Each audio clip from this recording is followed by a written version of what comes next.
Aling Ising, tinitingnan po kayo ng masama ni Aling Digna oh. Napapangitan po yata sa inyo. Hoy Digna anong tinitingin-tingin mo ng masama sa akin? May problema ka ba? Tumahimik ka nga dyan tanda. Hindi ka man tinitingnan ko ng masama. Hindi ang batang yan. Bakit mo naman ako tinitingnan ng masama? Naiinggit ka ba sa akin at kita ko? At ikaw ay pangit ka? At sinong pangit? Namumuro ka na sa akin bata ka ha? Baka hindi ako makapagpigil. At anong gagawin mo sa bata Digna Subukan mong galawan nitong sinana Ako makakalaban mong babae ka Ayun, patulan niyo po Aling Ising. Pangit? Laban sa pangit? Anong pangit ka dyan? Pinagtatanggol na nga kita Nilait mo pa ako. May araw ka din. Magandang araw po sa lahat ng mga tagapakinig ng channel na ito. Ang ibabahagi ko pong kwento sa inyo ay kwento ng isang batang nagngangalang Nana. Si Nana ay nasa edad 9 na taong gulang pa lamang at meron itong ate na nasa 18 taong gulang na si Anita. Wala na silang ama dahil namatay ito sa sakit, gawa ng wala silang pera para ipagamot ito. Mahirap ang pamumuhay nila at labandera lamang ang ikinabubuhay ng kanyang ina. Samantala, umi-extra naman sa palengke bilang tendera ang nakakatanda nitong kapatid na si Anita. Kaya kahit papaano, nakakaraos sila sa pang-araw-araw nila na pagkain. Ngunit ganun pa man, kapos pa rin sila dahil hindi na nakatuloy pa ng kolehiyo si Anita. Sa kadahilanan nga na wala naman silang pera, kaya naman tumigil na lamang ito para tulungan ng kanyang ina. Si Nana na lamang ang nag-aaral sa elementarya. Kahit naman kapos sa buhay o walang reklamo ang magkapatid na Anita at Nana, sa halip ay gumagawa sila ng paraan upang makatulong sa kanilang ina. Kapwa mabait ang dalawa pero may pagkamakulit na bata si Nana. Pero matalino ito dahil palagi itong nangunguna sa kanilang klase. Yun nga lang ay medyo may pagkapilya talaga ito. Ngunit masiyahin din namang bata. Nay, alis na ho ako Maaga ho kasi kaming magbubukas ng tindahan ni Aling Rosa. Linggo ho ngayon. Sige anak, mag-iingat ka. Sandali lang. Nakita mo ba ang kapatid mo? Hindi ho Nay Pero kanina andyan lang ho yun. Baka ho umalis. Ang aga-aga? Umalis na naman? Ay naku. Sige na anak. Mag-iingat ka. Lumakad na nga si Anita matapos makapagkape. Samantalang, hinanap naman ni Narda ang bunso nitong si Nana pero wala talaga ito sa bahay nila. Asa na naman kaya ang batang yun? Hinanap ni Narda ang anak na si Nana pero hindi niya ito makita dahil nga nasa taniman ito ng saging ni Mang Kaloy at nangunguha ng kabuting saging. Ayun, may kapatid. Ayos to. Ang lalaki at marami pa. Ang swerte. Kinuha ni Nana ang mga kabote at dito ay nakaipon ito ng marami. Kaya naman, tuwang-tuwa ito. Ayos, masarap to pang ulam. Tsaka matutuwa nito si nanay at libre na ang ulam namin. Habang sige ito sa pangunguha ng mga kabuting saging, ay may sumitsit sa kanya at nang lingunan niya ito, nakita niya ang isang maliit na nilalang na nakaupo sa nakatumbang puno ng saging. Isang babaeng duwende na nakangiti sa kanya, ngunit imbes na matakot, ay binati pa ito ni Nana. Dahil lingid sa kaalaman ng kanyang ina at kapatid, si Nana ay may kakayahang makakita ng mga kakaibang nilalang at isa na nga dito, ang duwende. Magandang umaga Nuno. Sa'yo ba ang lagay na to? Pasensya na kung nakaka-istorbo ako Nangunguha lang ako ng mga kabati para may pang ulam kami. Ngumiti naman ang duwende kay Nana at sinabing ayos lang naman umano at natutuwa nga ito sa kanya. Nagpakilala pa ito na si Meme. Meme? Ang ganda naman ng pangalan mo. Ako nga pala si Nana. Muli namang ngumiti ang maliit na nilalang dahil natutuwa ito kay Nana. At nagwika ito na kung gusto niya pa umano ng kabote ay pumunta sila sa banda roon at maraming tumutubo umanong mga kabote sa may banda na tinuturo nito. Wag na, kasi marami na ito Meme. Sapat na itong pang ulam namin sa bahay. Sayang lang pag sumobra ang kukunin ko. Muling natuwa naman ang duwende kay Nana dahil sa batang edad ay marunong itong makontento, hindi kagaya ng iba na may pagkagahaman. Kaya naman sinabi nito kay Nana na ibenta na lamang umano nito ang sobra para may pera ito. Nga no? Sige Meme. Kaya naman sumunod na si Nana sa duwende na patalon-talon pa sa paglalakad hanggang sa marating nila ang sinasabi nitong lugar At nagulat nga si Nana na maraming kabote ang nandoon at malalaki pa. Wow, sobrang dami naman ito, Meme. Sigurado ka bang pwede ko tong kunin lahat? Tumango naman ang maliit na nilalang na oo umano. Sige, sandali. Babalik ako. Manghihiram lang ako ng lagayan kay Mang Kaloy. Agad namang tumakbo si Nana at pinuntahan si Mang Kaloy na nasa labas ng kubo nito at nagkakape. Magandang umaga po, Mang Kaloy. Nagulat naman si Mang Kaloy nang makita ang batang si Nana at nagtanong ito kung anong ginagawa niya sa sagingan nito nang ganun kaaga. Mangunguha kasi ako, Mang Kaloy, ng mga kabating saging para may pang-ulam kami. Nagwika naman ang matanda na wala naman umanong kabuting saging ngayon sa taniman niya at hindi pa panahon ng pagtubo ng mga ito at kung meron man ay kukonti lamang ang mga yon. Meron, Mang Kaloy. Nakakita nga ako eh. Kaya pahiram po ako ng lagayan. Dahil alam ni Mang Kaloy na makulit na bata si Nana at ayaw nito magpatalo kaya sinabihan niya na lamang ito na kunin na lamang nito sa likod ng bahay ang lagayan. Kaya naman lumakad na nga si Nana para kunin ang lagayan. At pagbalik, nagulat pa si Mang Kaloy dahil malaki ang kinuha nitong lagayan. Ngunit ganun pa man, hinayaan na lamang niya ito. Mang Kaloy, pahiram po nitong batya nyo. Ibabalik ko na lang po mamaya. Kaya naman lumakad na si Nana dala ang batya at napapailing na lamang ang matanda. Bumalik si Nana kung nasaan ang mga kabote at ang bago niyang kaibigan na duwende. Meme, andito na ako. May dala akong batya. Kinuha na ni Nana ang mga kaboting saging at tinulungan pa ito ng duwende hanggang sa mapuno nila ang lagayan. Ayos, napuno natin ang lagayan, Meme. Pero teka, paano ko nga pala ito bubuhatin? Mabigat yata to. Ngumiti naman ang duwende kay Nana at nagwika na magaan lamang umano yon at kaya yun ni Nana. Sabay talon pa nito sa balikat ng bata at naupo. Pero lingid sa kaalaman ni Nana ay gumamit ng kakayahan nito ang duwende para bigyan ng panandali ang lakas ng bata. Kaya nang buhatin niya ang batya na may lamang mga kabote ay nabuhat niya ito ng walang kahirap-hirap. Ang gaan lang naman pala nito. Ayos, kaya ko palang buhatin. Nagwika naman ang duwende na ilako na umano yun ni Nana at sasama ito sa kanya. Ano? Sisama ka? Eh paano kung makita ka ng ibang tao? Nagwika ang duwending si Meme na hindi umano ito makikita ng iba at may kakayahan naman itong itago ang sarili sa mga mata ng ibang mga tao maliban na lamang sa gusto nitong pakitaan, kagaya na lamang umano ng sa kanya. Ganun ba? Sige, tara. Ang totoo kasi, kapag kumalas ang duwende sa balikat ng bata, ay mawawala ang lakas na ibinigay nito kay Nana, kaya hindi nito mabubuhat ang batya na puno ng kabote, kaya naman yun na lamang ang naisip nito para tulungan si Nana. Lumakad na nga si Nana at nakapatong pa sa ulo nito ang batya na may mga kabote at bumalik kay Mang Kaloy, na nagulat naman ito nang makita ang dala nito. Mang Kaloy, nagbalik na ako. Bili na po kayo ng kabote. Malalaki po ito. Ay, bakit pa ako bibili? Sa taniman ko naman yung kinuha. Alangan namang bigyan ko lang kayo, Mang Kaloy. Wala pa akong benta. Malas po yun. Kaya bilhin niyo muna ako para may buwan naman po ako, Mang Kaloy. Gawin niyo na pong 50 at bibigyan ko po kayo ng sobra. Sige na, pagbilan mo na lang ako ng 50 pesos. Sige po, Mang Kaloy. Dadamihan ko po kasi magkaibigan po tayo. Binigyan nga ni Nana si Mang Kaloy ng kabote at marami naman yon. Ayan po, Mang Kaloy. Sobra-sobra na po yan. Salamat. At saka mamaya ko na lang po ibabalik ang lagayan niyo po, ah. Lumakad na si Nana papalayo kay Mang Kaloy kaya napapailing na lamang ang matanda. At nang buhatin niya ang bigay nitong kabote ay mabigat yon.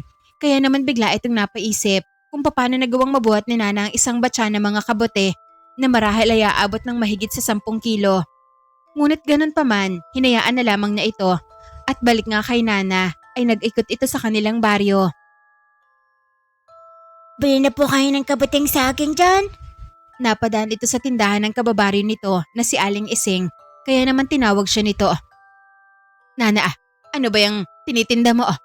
Kabuti po, Aling Ising. Hindi niyo po ba narinig ang sigaw ko? Ang sabagay, matanda na po kasi kayo, Aling Ising. Kaya bingi na po siguro kayo. Pambirang bata ito, nilait pa ako. Saan mo naman ba nakuha yan? Sa taniman po ni Mang Kaloy, Aling Ising, binibenta ko para may pera po ako. Kasi narinig ko ang usapan ni Manang at Nanay na magbabayad na daw ng kuryente pero wala pa silang pera. Kaya naisip ko na magtinda nito at ang kita, ibibigay ko po kay nanay. Ganun ba? Hay, makulit ka nga at pasawa eh. Pero mabait ka naman kahit papano. Kaya pabili nga ako. Magkano ba yan? 300 po, Aling Ising. Ano? Ang mahal-mahal naman yan, Nana. Bakit naman 300 yan? Biro lang po, Aling Ising. Di ko naman alam kung magkano ang bentahan nito eh. Magkano po ba ang bibiling niyo po? Nagbebenta ka hindi mo naman alam ang presyo. Pabili nga ako ng 100. Saka ilagay mo dito sa mesa. Papartihin natin. Para yun ang ibenta mo. Sige po, Aling Ising. Tinulungan nga ni Aling Ising si Nana na magtumpok ng mga kabute at inilagay sa supot na siyang ibebenta niya ng tagi-100. Ayan, tagi-100 ang benta mo nito. Kada supot, Nana. Apo, marami pala ito, Aling Ising. Nasa 7 pa po. Tsak na malaki din ang kikitain mo niyan. Maglalako pa nga sana si Nana nang may bumili sa kanya at nang makita ang kabuting tinda ni Nana ay bumili ang mga ito. Ayos to ah. Aling Ising, dito ko na lang po ilalagay to para hindi na po ako maglako. Mabuti pa nga. O siya, sige na ilagay mo na lang dyan. Maghintay ka na lang ng bibili eh. Yun nga ang ginawa ni Nana at habang nag-aantay ng bibili ay doon na ito nagkape dahil nga hindi pa ito nag-aalmusal. Habang nagkakape at kausap pa ni Nana ang kaibigang duwende na nasa balikat niya, kaya naman narinig pa ito ni Aling Ising. Sinong kausap mo dyan, Nana? Wala pa, Aling Ising. Anong wala? Naririnig kita ah. Ang mabuti pa ah. Kumuha ka na lang ng tinapay dyan. Baka gutom lang yan. Kinakausap mo pang sarili mo ah. Kumuha nga ng tinapay si Nana at nagkape na rin. At dahil nakalapag na ang mga nilalako nilang kabute, ay nagpaalam na ang kanyang kaibigang duwende na aalis na at babalik na sa lugar niya. Sige, Meme. Salamat at kita tayo ulit. Kumuha pa ng minatamis si Nana at ibinigay sa kaibigan nito na tuwang-tuwa naman bago ito naglaho. Hindi naman yung nakita ni Aling Ising pero naririnig niya na nagsasalita si Nana kaya napapailing na lamang ito at inisip na baka ay nalilipasan na ng gutom ang bata kaya mag-isa ito na nagsasalita. Hinayaan na lamang niya ito dahil kumakain na din na naman si Nana ng tinapay hanggang sa lumipas ang ilang sandali at marami na ang bumili hanggang sa 2 supot na lamang ang natira. 2 supot na lamang ang natira? Teka, tama na to. Uulamin na lang namin ang natira na to. Kaya naman iniligpit na ni Nana ang paninda at tinawag si Aling Ising. Aling Ising, uwi na po ako. 2 na lang po itong natira. Uulam na lang po namin tong 1 supot. Ganun ba ah? Yung isa anong gagawin mo ah? Syempre, ibabayad ko po sa inyo sa kinuha ko. Hindi naman naabot sa 100 ang kinuha ko, Aling Ising. Hindi po ba? Kaya ito na po yung bayad ko sa inyo. Yung sobra, sa inyo na po. Maraming salamat po talaga, Aling Ising. Sabay bigay ni Nana ng 1 supot na kabote at tumalikod na. Papalayo kay Aling Ising. Teka, Nana meron na ako. Bakit ito ang pinambabayad mo? Ganun din naman po, Aling Ising. Benta nyo na lang po kung ayaw nyo. Kasi kailangan ko po ng pera. Kaya yun na lang po ang pinagbayad ko po sa inyo. Kaya bahala na po kayo dyan, Aling Ising ha. Maraming salamat po. Napapailing na lamang si Aling Ising kay Nana. Ay, napakatalino talaga ng batang yon. Naisahan na naman ako. Imbes sa pera ay kabuti ang ibinayad. Kung sa bagay, kailangan din naman nila talaga ng pera. Kahit makulit yon, nakakatuwa pa rin. At sa edad ng yan, nakakatulong na ito sa nanay niya. Kaya naman napapangiti na lamang si Aling Ising habang nakatingin kay Nana na papalayo na. Samantala, binalik naman ni Nana ang lagayan na hiniram niya kay Mang Kaloy at nagpasalamat ito. Ito na po ang batya niyo po, Mang Kaloy. Maraming salamat po. Sumagot naman si Mang Kaloy na ilagay niya na lamang umano doon at nagtanong pa ito kay Nana kung nakabenta ba ito. Apo, naubos ko nga po, Mang Kaloy.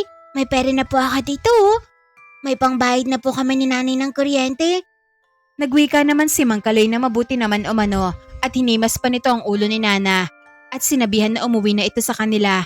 Kaya naman tumakbo na nga ito papalayo kay Mang Kaloy matapos maisoli ang lagayan at magpasalamat sa matanda. Ngumiti na lamang din ang matanda at balik nga sa kanyang ginagawa. Samantala, umuwi na nga si Nana sa kanilang bahay. Nakita niya ang kanyang nanay Narda na naglalaba kaya lumapit ito. Nanay, andito na po si Nanang Maganda. Mabuti naman tandito ka na. Saan ka ba galing anak? Ano yung dala mo? Gabating saging po, Nay. Kinuha ko sa taniman ni Mang Kaloy kanina para may pang-ulam tayo. Pumunta ka dun sa taniman ni Mang Kaloy ng saging ng mag-isa? Anak naman, di ba sinabi ko naman sa'yo na huwag kang pupunta dun? Sinasabi ng mga tao na may mga mapaglarong lamang lupa dun. Wala naman, Nay. Tsaka marami kasing kabati ron. Ito nga, Nay, oh. Nakabenta ako, kaya may pambayad na tayo ng kuryente. Nagulat naman si Narda sa ibinigay na pera ni Nana sa kanya. Anak, saan mo nakuha to? Benta ko po sa pagtinda ko ng kabati, Nay. Narinig ko kasi kayo ni Manang kagabi na nag-iisip kung saan kukuha ng ibabayad sa kuryente natin. Kaya ayan po, Nanay, may pambayad na po tayo. Naku anak, maraming salamat. Ang galing mo talaga. Hulog ka talaga ng langit sa akin. May pambayad na tayo ng kuryente. Tapos may sobra pa. Syempre po, Nay. Hulog talaga po ako ng langit. Kasi cute po akong bata. Niyakap na lamang ni Narda ang anak nito at hinalikan pa.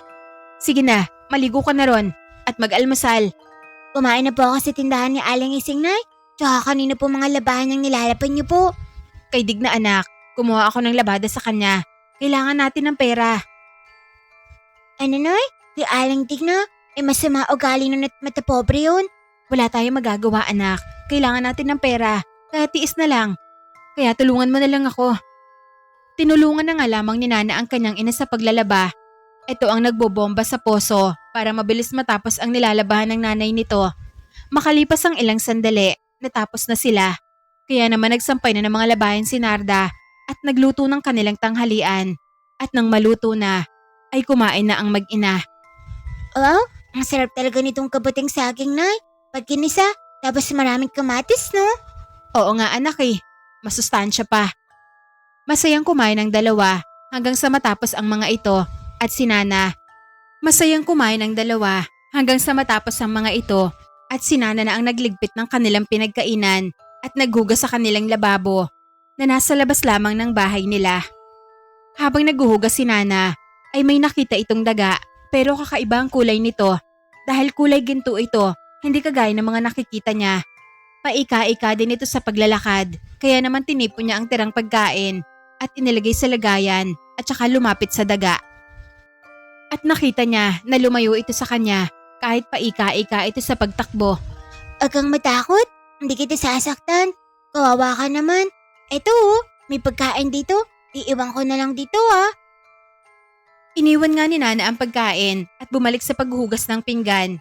Habang naghuhugas ay nakita niyang lumapit ang daga sa nilagay niyang pagkain at kumain ito, kaya naman natuwa si Nana. Pero hinayaan na lamang niya ito at hindi na ito pinansin pa. Matapos makapaghugas ng pinggan ay nagpahinga na muna sila ni Narda at inaantay na lamang nilang matuyo ang nilabahan nila. Lumipas ang ilang oras, nagawa ng matuyo ang mga labahin nila kaya naman kinuha na nila ito mula sa sampayan at itinupi. Salamat, natapos din tayo anak. Halika, samahan mo ko. Ihatid na natin to kay Digna. Inihatid nga ng mag-ina ang labahin nila sa kababari nilang si Digna at nakita nila ito na nagmamadyong sa kanilang bahay. Digna, eto na palang pinalaban mo sa akin. Mabuti naman, akala ko hindi mo matatapos yan ngayon. Sige na, ilagay niyo na lang dyan. Inilagay na nga ng mag-ina mga bagong labang mga damit. Inilagay na namin dyan, Digna. Sige, mamaya na kita pabayaran. Nagmamadyong pa ako. Makamalasin pa ako. Kailangan ko kasi ng pera ngayon, Digna. Kaya kung pwede sana, ngayon mo na bayaran. Natapos ko na naman sa oras ang pinapalabahan mo. Hindi mo ba ako narinig? Sinabing mamaya na eh. Tsaka titinan ko pa yan kung malinis ang pagkakalaba mo. Baka mamaya, marurumi pa rin yan. Naku, malinis yan. Paano ko malalaman? Hindi ko pa nga tinitingnan. Nainis naman si Nana sa asal ng kababari nilang si Digna, kaya nagsalita na din ito. Ay, di tingnan niyo po. Paano niyo malalaman? Nagmamadyong pa po kayo dyan. Tsaka malinis maglaba ang nanay ko. Sadyang matapobre lang talaga kayo at ayaw magbayad. Anong sabi mo? Bastos ka! Baka pag nainis ako, hindi ko babayaran yan. Kayo po ang bastos dito, Aling Digna. Kung hindi niyo babayaran, ay di wag. Di na kami maglalabada sa inyo. Sa mga ugali niyo, malasan sana kayo sa buhay. Tara na po, Nay. Sabay hila ni Nana sa kanyang nanay Narda dahil nainis na ito. Aba, bastos na batang to ah. Bumalik ka nga dito. Para hindi na lumaki ang gulo, ay lumakad na lamang si Narda papalayo kasama si Nana. Dahil alam niya na hindi papaawat ang kanyang bunso. Kung siya at ang panganay nitong si Anita ay mahinahon, si Nana naman ay palaban, lalo na kapag nakikita niya na nasa tama ito. Anak naman, dapat hindi ka na nakisali. Wala tuloy tayong nasingil. Ayaan niyo na po yun, Nay. May pambayad na naman tayo sa kuryente. Basta, huwag na lang po kayong tatanggap ng labahan sa pangit na yun. Oo, hindi na talaga. Masama talaga ang ugali nun. Napilitan lang ako. Kasi kailangan nga talaga natin. Umuwi na lamang ang mag-ina sa kanilang bahay dahil wala na din naman silang magawa. At dahil hapon na at malapit ng dumilim, ay nagluto na lamang ng hapunan si Narda. Habang tumambay naman sa likod ng bahay nila si Nana. Nakakainis talaga ang aling digna na yun. Mata pobre, hindi nga binayaran si nanay. Nasayang lang tuloy ang pagod ng nanay ko. Wika nito na naiinis. Pero habang nakaupo si Nana, nakita niya muli ang daga na kanyang pinakain at nakatingin yun sa kanya. Teka, nagugutom ka pa ulit? Sandali, kukuha ako ng pagkain mo. Kumuha ulit ng pagkain si Nana at inilagay sa lagayan at lumapit sa daga na kulay ginto. Pero hindi kagaya nung una. Natumakbo ito. Ngayon ay hindi na ito umaalis hanggang sa makalapit na si Nana sa kanya. Ay, ito na kaibigan. Kumain ka na. Pero hindi kumain ang daga. Sa halip ay nakatingin lamang ito kay Nana. At maya-maya ay may iniluwa ito na isang bilog na bagay na kulay pula na makinang. Ano yan? Nakain mo ba yan kaibigan? Ba't yan ah? Nagulat si Nana nang tinatapik ng daga na para bang nagsasabi ito na kunin ito ni Nana na nagawan naman niya itong maintindihan kaya kinuha niya ang kulay pula na bagay na yon. Para sa akin ba to? Salamat. Pasasalamat mo ba to sa akin kaibigan? Tumango naman ang maliit na nilalang kaya naman natuwa si Nana. Ang galing mo naman. Ang talino mo. Sige, salamat ah. Itatago ko to at iingatan ko. Matapos itago sa bulsa ni Nana ang kulay pulang bato na lingid sa kaalaman niya na isa palang bertud, ay tinawag na ito ng kanyang nanay Narda. Anak, tulungan mo nga ako dito. Pwede bang mag-igib ka ng tubig sa poso? Apo, Nay. Sige po. Apo na kaibigang daga. Maiwan na kita dito ah. Tawag na ako ng nanay ko. Kumain ka na lang dyan. Umalis na nga si Nana at pumasok na ng kanilang bahay at kinuha na ang balde para sumalok ng tubig sa poso. Oh, ang maliit lang dalhin mo anak ha. Hindi mo kaya yan. Ayos lang po, Nay. Hindi ko naman pupunain to. O sige, ikaw ang bahala anak. Nag-igib na nga ng tubig si Nana at nang nakalahati na niya ang tubig sa balde ay binuhat na niya ito. Pero nagulat ito nang pagbuhat niya ay magaan ito kaya naman dinagdagan niya pa itong muli hanggang sa mapuno niya na ang balde. Magaan lang naman pala. Akala ko'y mabigat. Malaki na talaga ako kasi kaya ko na mag-igib ng malaking baldeng may tubig. Binuhat na ni Nana ang baldeng may tubig at umuwi. Pero pagdating niya sa bahay nila ay nadatnan niya si Digna na sinisigawan ng kanyang nanay Narda. Ay talaga namang sinungaling po kayo aling Digna. Bakit naman naman sisirain ang damit niyo? Tsaka marami na nagpapalabada sa nanay ko. Bakit kayo lang ang nagrereklamo? Hindi na nga kayo nagbayad sa paglalabada sa inyo ng nanay. Kayo pang balak magreklamo dyan. Ayos ka. Tsaka ang baho nyo, parang bulok na isda. Kagaya din ang pag-uugali nyo. Aba, bastos kang bata ka.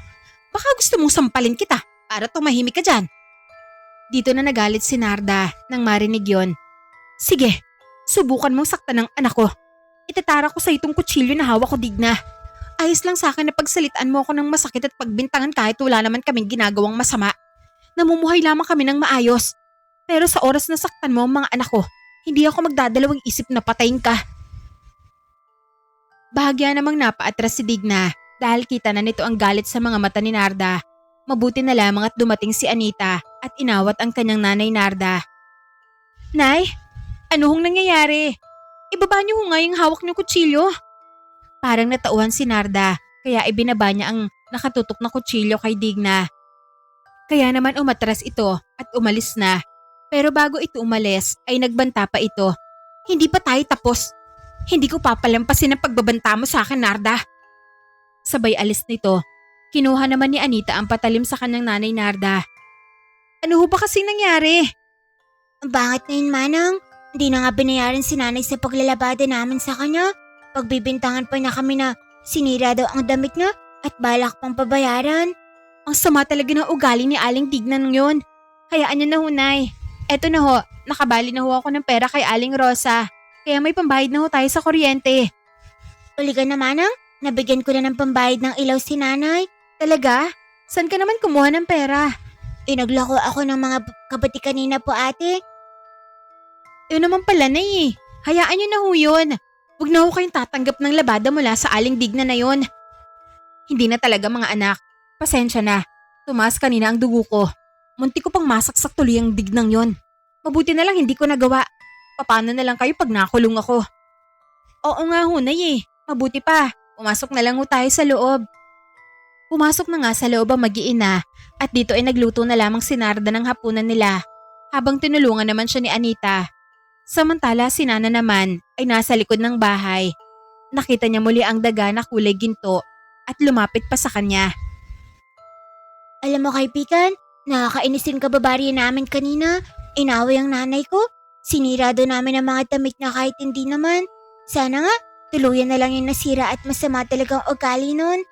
Wika nito na hindi niya alam na nakikinig sa kanya ang daga. Maya-maya ay tinawag na si Nana ni Anita at kakain na sila ng hapunan. Paano, kaibigang daga? Pasig na ako, ha? Tawag na ako ng manang ko, eh. Mamaya, dadala na lang ulit kita ng pagkain. Pumasok na nga si Nana at naghapunan na sila. Matapos kumain ay nagpahinga na din ang mag-iina. Samantala, lingid sa kaalaman ni Nana ay inatake ng mga daga ang bahay ni Digna at pinagsisira ang mga gamit. Mula sa damit, kurtina at iba pa. Maging mga kable ng mga appliances nito ay hindi pinalagpas ng mga daga. Sa pangunguna ng dagang kulay ginto na alaga ni Nana na isa palang engkantong hayop. Kinabukasan, walang kamalay-malay ang mag-iina sa nangyari sa bahay ni Digna, kaya naman tuloy sila sa regular nilang gawain. Pumasok si Anita sa pinagtatrabahuan nito, samantalang sumabay naman sa kanya si Narda dahil magbabayad ito ng kuryente sa bayan at bibili na din ng mga kailangan nila. Kaya si Nana na lamang ang naiwan sa kanilang bahay. Ay na sila, nanay at manang. Ano kaya ngayon ang gagawin ko? Dadalawan ko na lang siguro si Meme. Lalakad na sana si Nana nang biglang dumating si Digna at galit na galit ito. Anong ginagawa mo dito, pangit na Aling Digna? Nasaan ang nanay mo? Anong ginawa niyo sa mga damit ko? Bakit sira lahat? Pinasok niyo ang bahay ko kagabi para sirain ang mga gamit ko, no? Baliw ka ba, Aling Digna? Bakit naman namin gagawin yun? Tsaka, kahapon ka pa panibindang sa amin, ah. Alam ko may kinalaman kayo sa pagsira ng mga gamit ko, kaya magbabayad kayo sa akin. Ikaw nga ang may utang sa amin. Hindi mo pa nababayaran ng nanay ko sa paglalabada niya sa inyo. Huwag kang pilosopo. Baka magsisi ka. Anong gagawin mo? Maligo ka muna. Ang baho mo, amoy patay na daga ka. Nakita ni Nana na biglang nagbago ang mukha ni Digna. Kumapal ang kilay nito at tumaba ang mga kuko, kaya bahagya itong nagulat. Akma pa sanang lalapit si Digna sa kanya nang dumating si Mang Kaloy at tinawag si Nana at nagtanong kung ano ang problema. Ang pangit na, ito po, Mang Kaloy. Pinagbibintangan kaming sumira ng gamit niya sa bahay nila kagabi. Wala nga kaming kaalam-alam doon, eh. Lumapit si Mang Kaloy kay Nana kaya bumalik sa normal ang itsura ni Digna. Kaya hindi yun nakita ni Mang Kaloy. Hinawakan ni Mang Kaloy si Nana sa balikat at hinawi sa kanyang likuran. At nagwika ito. Na ano umano ang problema ni Digna? Bakit nito sinisigawan ng bata? Huwag ka nga makailam dito, tanda! Nagwika si Mang Kaloy na bakit umano hindi siya makikialam. Parang apo na niya umano si Nana at alam niya umano ang totoong pagkatao ni Digna. Kaya kung may balak siyang hindi maganda ay wag na niyang ituloy dahil siya umano ang makakalaban nito. Hindi naman na nagsalita pa si Digna at lumakad na ito papalayo. Sabay tingin ng masama kay Nana pati na rin kay Mang Kaloy. Pero nilabasan pa siya nito ng dila kaya lalong nainis si Digna. Ano ka ngayon? Wala ka pala, eh. Akala mo, ha? Sinaway naman ni Mang Kaloy si Nana at sinabihan na lumayo ito kay Digna. Siya naman po ang lumapit dito, Mang Kaloy. Pinagbintangan pa kami ni nanay. Nakakainis na talaga ang Dignang pangit na yun. Akala may kung sino siya. Nagwika si Mang Kaloy na basta umano, huwag na itong lalapit kay Digna. At pakaiwasan na nila ito. Sige po, pero Mang Kaloy, ano pong sabi niyo kanina? Na alam niyo ang totoo nitong pagkatao? Ano po ang ibig niyong sabihin po ron? Nagwika naman si Mang Kaloy na si Digna umano ay may lahing aswang. Kaya nga, pinag-iingat niya ang mga ito sa kanya. Kaya pala ang baho niya eh. Parang bulok na karne. Nagulat naman si Mang Kaloy sa sinabi niya ni Nana dahil hindi niya naman naaamoy na mabaho si Digna dahil alam niyang gumagamit ito ng sabulag para ikubli ang kanyang amoy. Pero nagawa itong maamoy ni Nana. Ang ibig sabihin ay kakaiba ito. Kaya naman tinanong pa ni Mang Kaloy ang bata kung nakakakita ba ito ng mga kakaibang nilalang na hindi nakikita ng iba. Mga kakaibang lilalang? Kagaya po ba ng duwende, Mang Kaloy? Sumagot naman si Mang Kaloy na oo umano, duwende, kapre, at iba pa. Duwende? Opo, nakakita po ako. Naging kaibigan ko pa nga po. Tsaka nakatira po siya sa taniman niya ng saging, Mang Kaloy. Meme nga daw po ang pangalan niya eh. Dito lalong nagulat si Mang Kaloy sa kanyang nalaman. Dahil nakita at naging kaibigan pa nito ang duwendeng bantay sa kanyang taniman. Lingid kasi sa kaalaman ng ilan ay may kaalaman kahit papaano si Mang Kaloy bilang isang albularyo. Hindi man ganon kalalim, pero kahit papaano ay nagagamit niya ito. Bakit, Mang Kaloy? Nakakita niyo din ba ang duwende sa taniman niya ng saging? Nagwika si Mang Kaloy na hindi na umano ngayon, pero dati umano ay nagpapakita ito sa kanya. Bakit hindi na nagpapakita si Meme sa inyo, Mang Kaloy? Sumagot naman si Mang Kaloy na wag na niya umanong alamin at pumasok na ito ng bahay nila. Wala po si Nanay at Manang, kaya kwentuhan niyo na po ako, Mang Kaloy. Ipagtitimpla ko po kayo ng kape. Hinawakan na ni Nana ang kamay ng matanda at hinila para umumpo sa may mesa na nasa gilid ng kanilang bahay na nasa ilalim ng puno ng mangga, kaya wala na nagawa si Mang Kaloy. Nagtimpla na nga ng kape si Nana at ibinigay ito kay Mang Kaloy. Kape na po kayo, Mang Kaloy. Tapos kwentuhan niyo po ako Wala na nga nagawa si Mang Kaloy, kundi kwentuhan na lamang si Nana sa mga nalalaman nito. Ang ama umano ni Mang Kaloy ay isang albularyo noon at dahil nag-iisang anak lang ito ng kanyang ama, ay siya sana ang sasalo sa karunungan nito pero tumanggi si Mang Kaloy dahil alam niya ang kaakibat na pasanin kung sakaling tatanggapin niya ang pagiging albularyo. Hindi naman umano ito ipinilit ng kanyang ama pero iniwan sa kanya ang mga gamit nito na kanya naman umanong itinago. Albularyo pala ang tatay niya, Mang Kaloy. Kaya pala nakakita niyo si Meme at may kaalaman pala kayo. Pero bakit hindi na siya nagpapakita sa inyo, Mang Kaloy? Nagwika naman si Mang Kaloy na ang duwende umano sa sagingan ay gabay din ng kanyang ama noon at kaya hindi na ito nagpapakita sa kanya dahil nga hindi nito tinanggap ang pagiging albularyo kaya lumayo na sa kanya ang duwende. Ganun po ba, Mang Kaloy? Ganun pala ang nangyari? Nagtanong naman si Mang Kaloy kay Nana kung gusto ba umano nito na maging isang albularya. Ayoko, Mang Kaloy. Walang kita doon eh. Gusto kong maging milyonarya po kaysa albularya para makaahon kami nila Nanay at Manang sa kahirapan. Kita niyo naman po, kahit isang tuka lang po kami. Muling hinaplos ni Mang Kaloy ang ulo ni Nana at sinabing magagawa niya din umanong maiahon ng nanay at manang niya mula sa kahirapan balang araw basta magsumikap lamang ito. Nakipagkwentuhan na lamang si Mang Kaloy kay Nana at nakalimutan na nito na may pupuntahan pa pala ito. Samantala kay Digna naman ay inis na inis ang babae. Humanda talaga sa akin ng batang yun. Pero hindi ko siya magagalaw kung ando ng matanda kaya unahin ko na lang ang matandang Kaloy na yun. Pakialamero. Wika nito dahil alam niyang may kaalaman ng matanda. Lumakad ito para humingi ng tulong sa kakilala niyang isang huklubang aswang na nakatira sa kabilang nayon. Sa isang tagong lugar, nakakulong ang matandang hukluban sa malaking bahay dahil hindi ito makakaalis doon dahil sa isang sumpa na pinataw sa kanya ng nakalabang albularyo noon. Bagamat nagawa niyang matalo ang albularyo, ay nagawa naman siyang maikulong nito sa bahay nito at maaari siyang mamatay sa oras na makaalis siya rito. At ang albularyong yon ay ang tatay ni Mang Kaloy. Ang tanging paraan lang para makaalis ang hukluban sa bahay nito ay matanggal ang sumpa. Pero kinakailangan nitong kumain ng 100 na berhen na dalaga para mabasag nito ang sumpa. At ang nagdadala sa kanya ng mga biktima niya ay ang mga alagad niya ding aswang kasama na si Digna. Mahal na Marcela, nagbalik na ako. Nasaan ang sinasabi mong berhen? Na dalaga, digna. Hindi ko pa makukuha.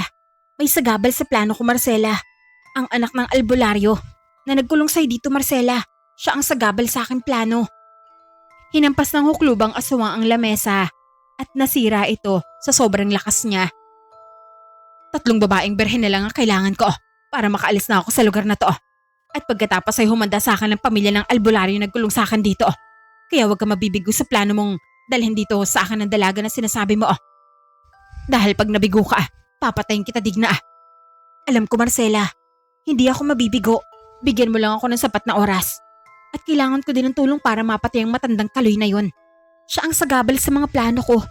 Bahala ko sanang gipitin ng mag-inang Narda at Anita sa pamamagitan ng batang sinana.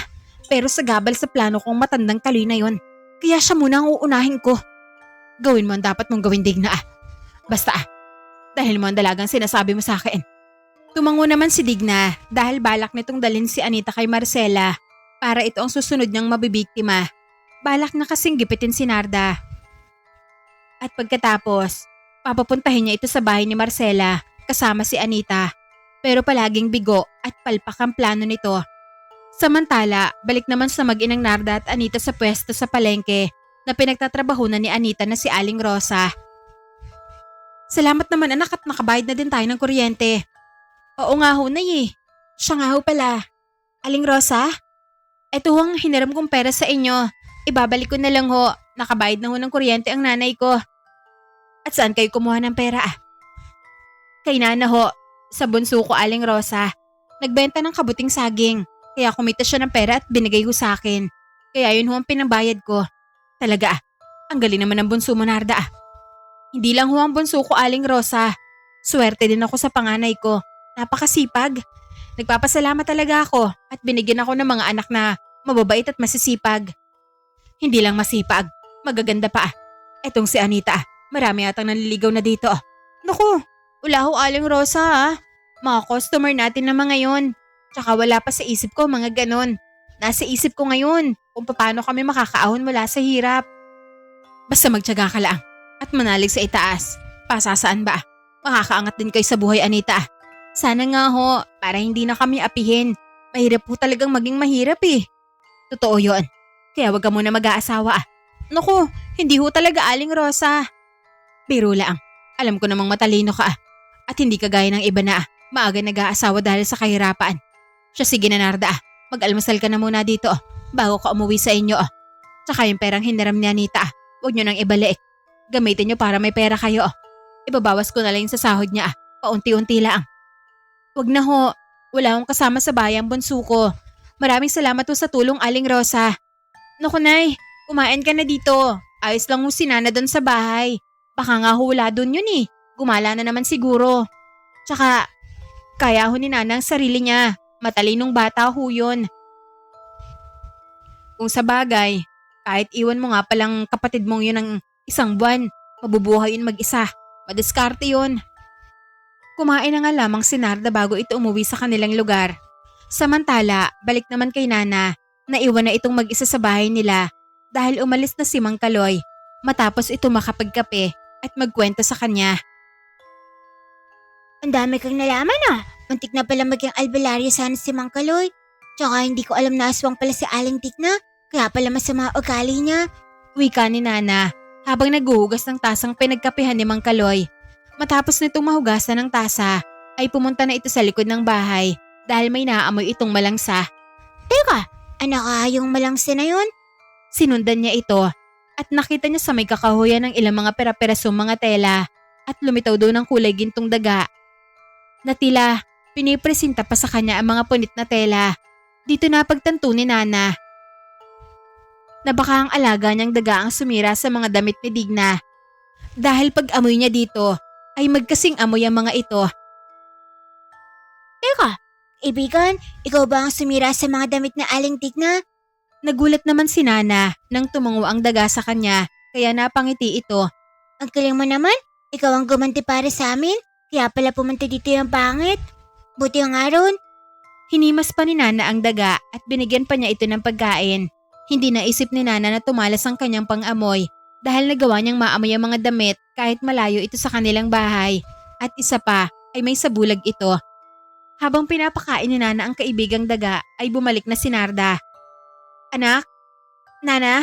Andito na ako. Nay, andito po ako sa likod ng bahay.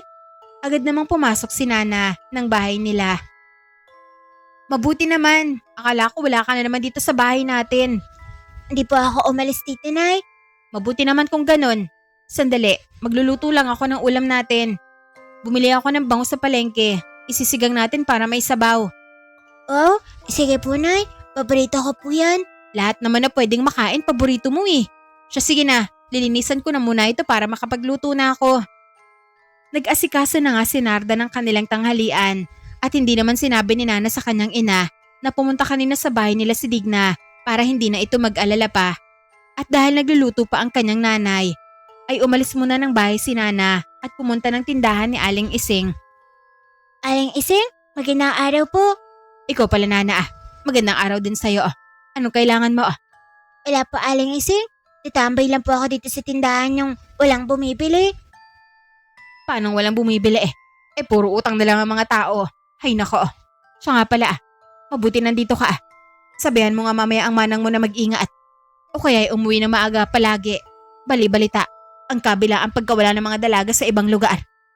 Ano po? May nawawala mga talaga? Kaya sabihan mo ang manang mo na mag-ingat siya. Baka kasi gagagawan din ng gumagalang mga aswang yon. Ano po, Aling Ising? May gumagala po mga aswang? Oo Nana May nakakita kasi mga magsasaka nung nakaraan. Balak biktima ng alaga niyang kambing. Mabuti na lang, nagising siya. Kaya nagawa niyang mailigtas ang alaga niya. Tapos nung nakaraan din, binagat ang mag-inang ginabi ng pag-uwi. Mabuti na lang, may nakarinig ng sigaw nila. Kaya may tumulong sa mga yon. Ganun po ba, Aling Ising? Pero teka, sa baryo natin, may alam po ba kayo kung may aswang dito sa baryo natin, Aling Ising? Sa baryo natin, mukhang wala naman. Bakit? May kilala ka bang aswang na nakatira sa baryo natin? Wala po. Kaya nga po ako nagtatanong sa inyo, Aling Ising. Baka may kilala po kayo na aswang kasi mukhang aswang po kayo eh. Ano mukhang aswang ka dyan? Ay nako, inaaliw mo na naman ako. Pero kumuha ka na dyan ng chicherya. Bayaran mo yan Nana. Apo, magbabayad naman po ako, Aling Ising. Mabuti naman kung ganoon. Habang kumakain si Nana, sa tindahan ni Aling Ising ay may naamoy itong parang nasusunog. Parang amoy nang nasusunog ng kable ng kuryente ah. Pasingot-singot pa ito sa hangin, kaya nakita ito ni Aling Ising. Ano sinisingot-singot mo dyan Nana? Para ka namang aso. May mabaho po kasi, Aling Ising. Amoy sunog po. Lumakad si Nana at sinundan ng amoy at nagbumula ito sa loob ng bahay ni Aling Ising. Aling Ising, may nasusunog po yata sa loob ng bahay niyo.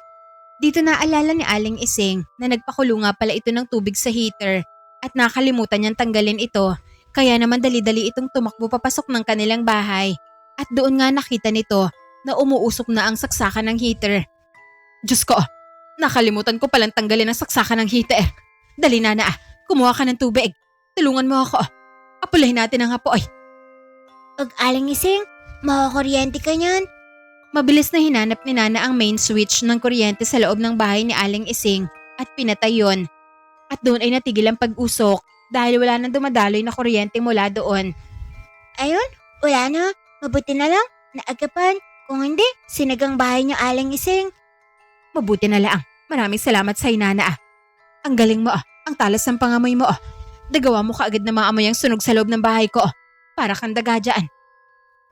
Oo nga no, tumalas nga pa amoy ko. Mabuti na lang talaga. Tumambay ka sa tindahan ko. Kung hindi, baka wala na akong bahay.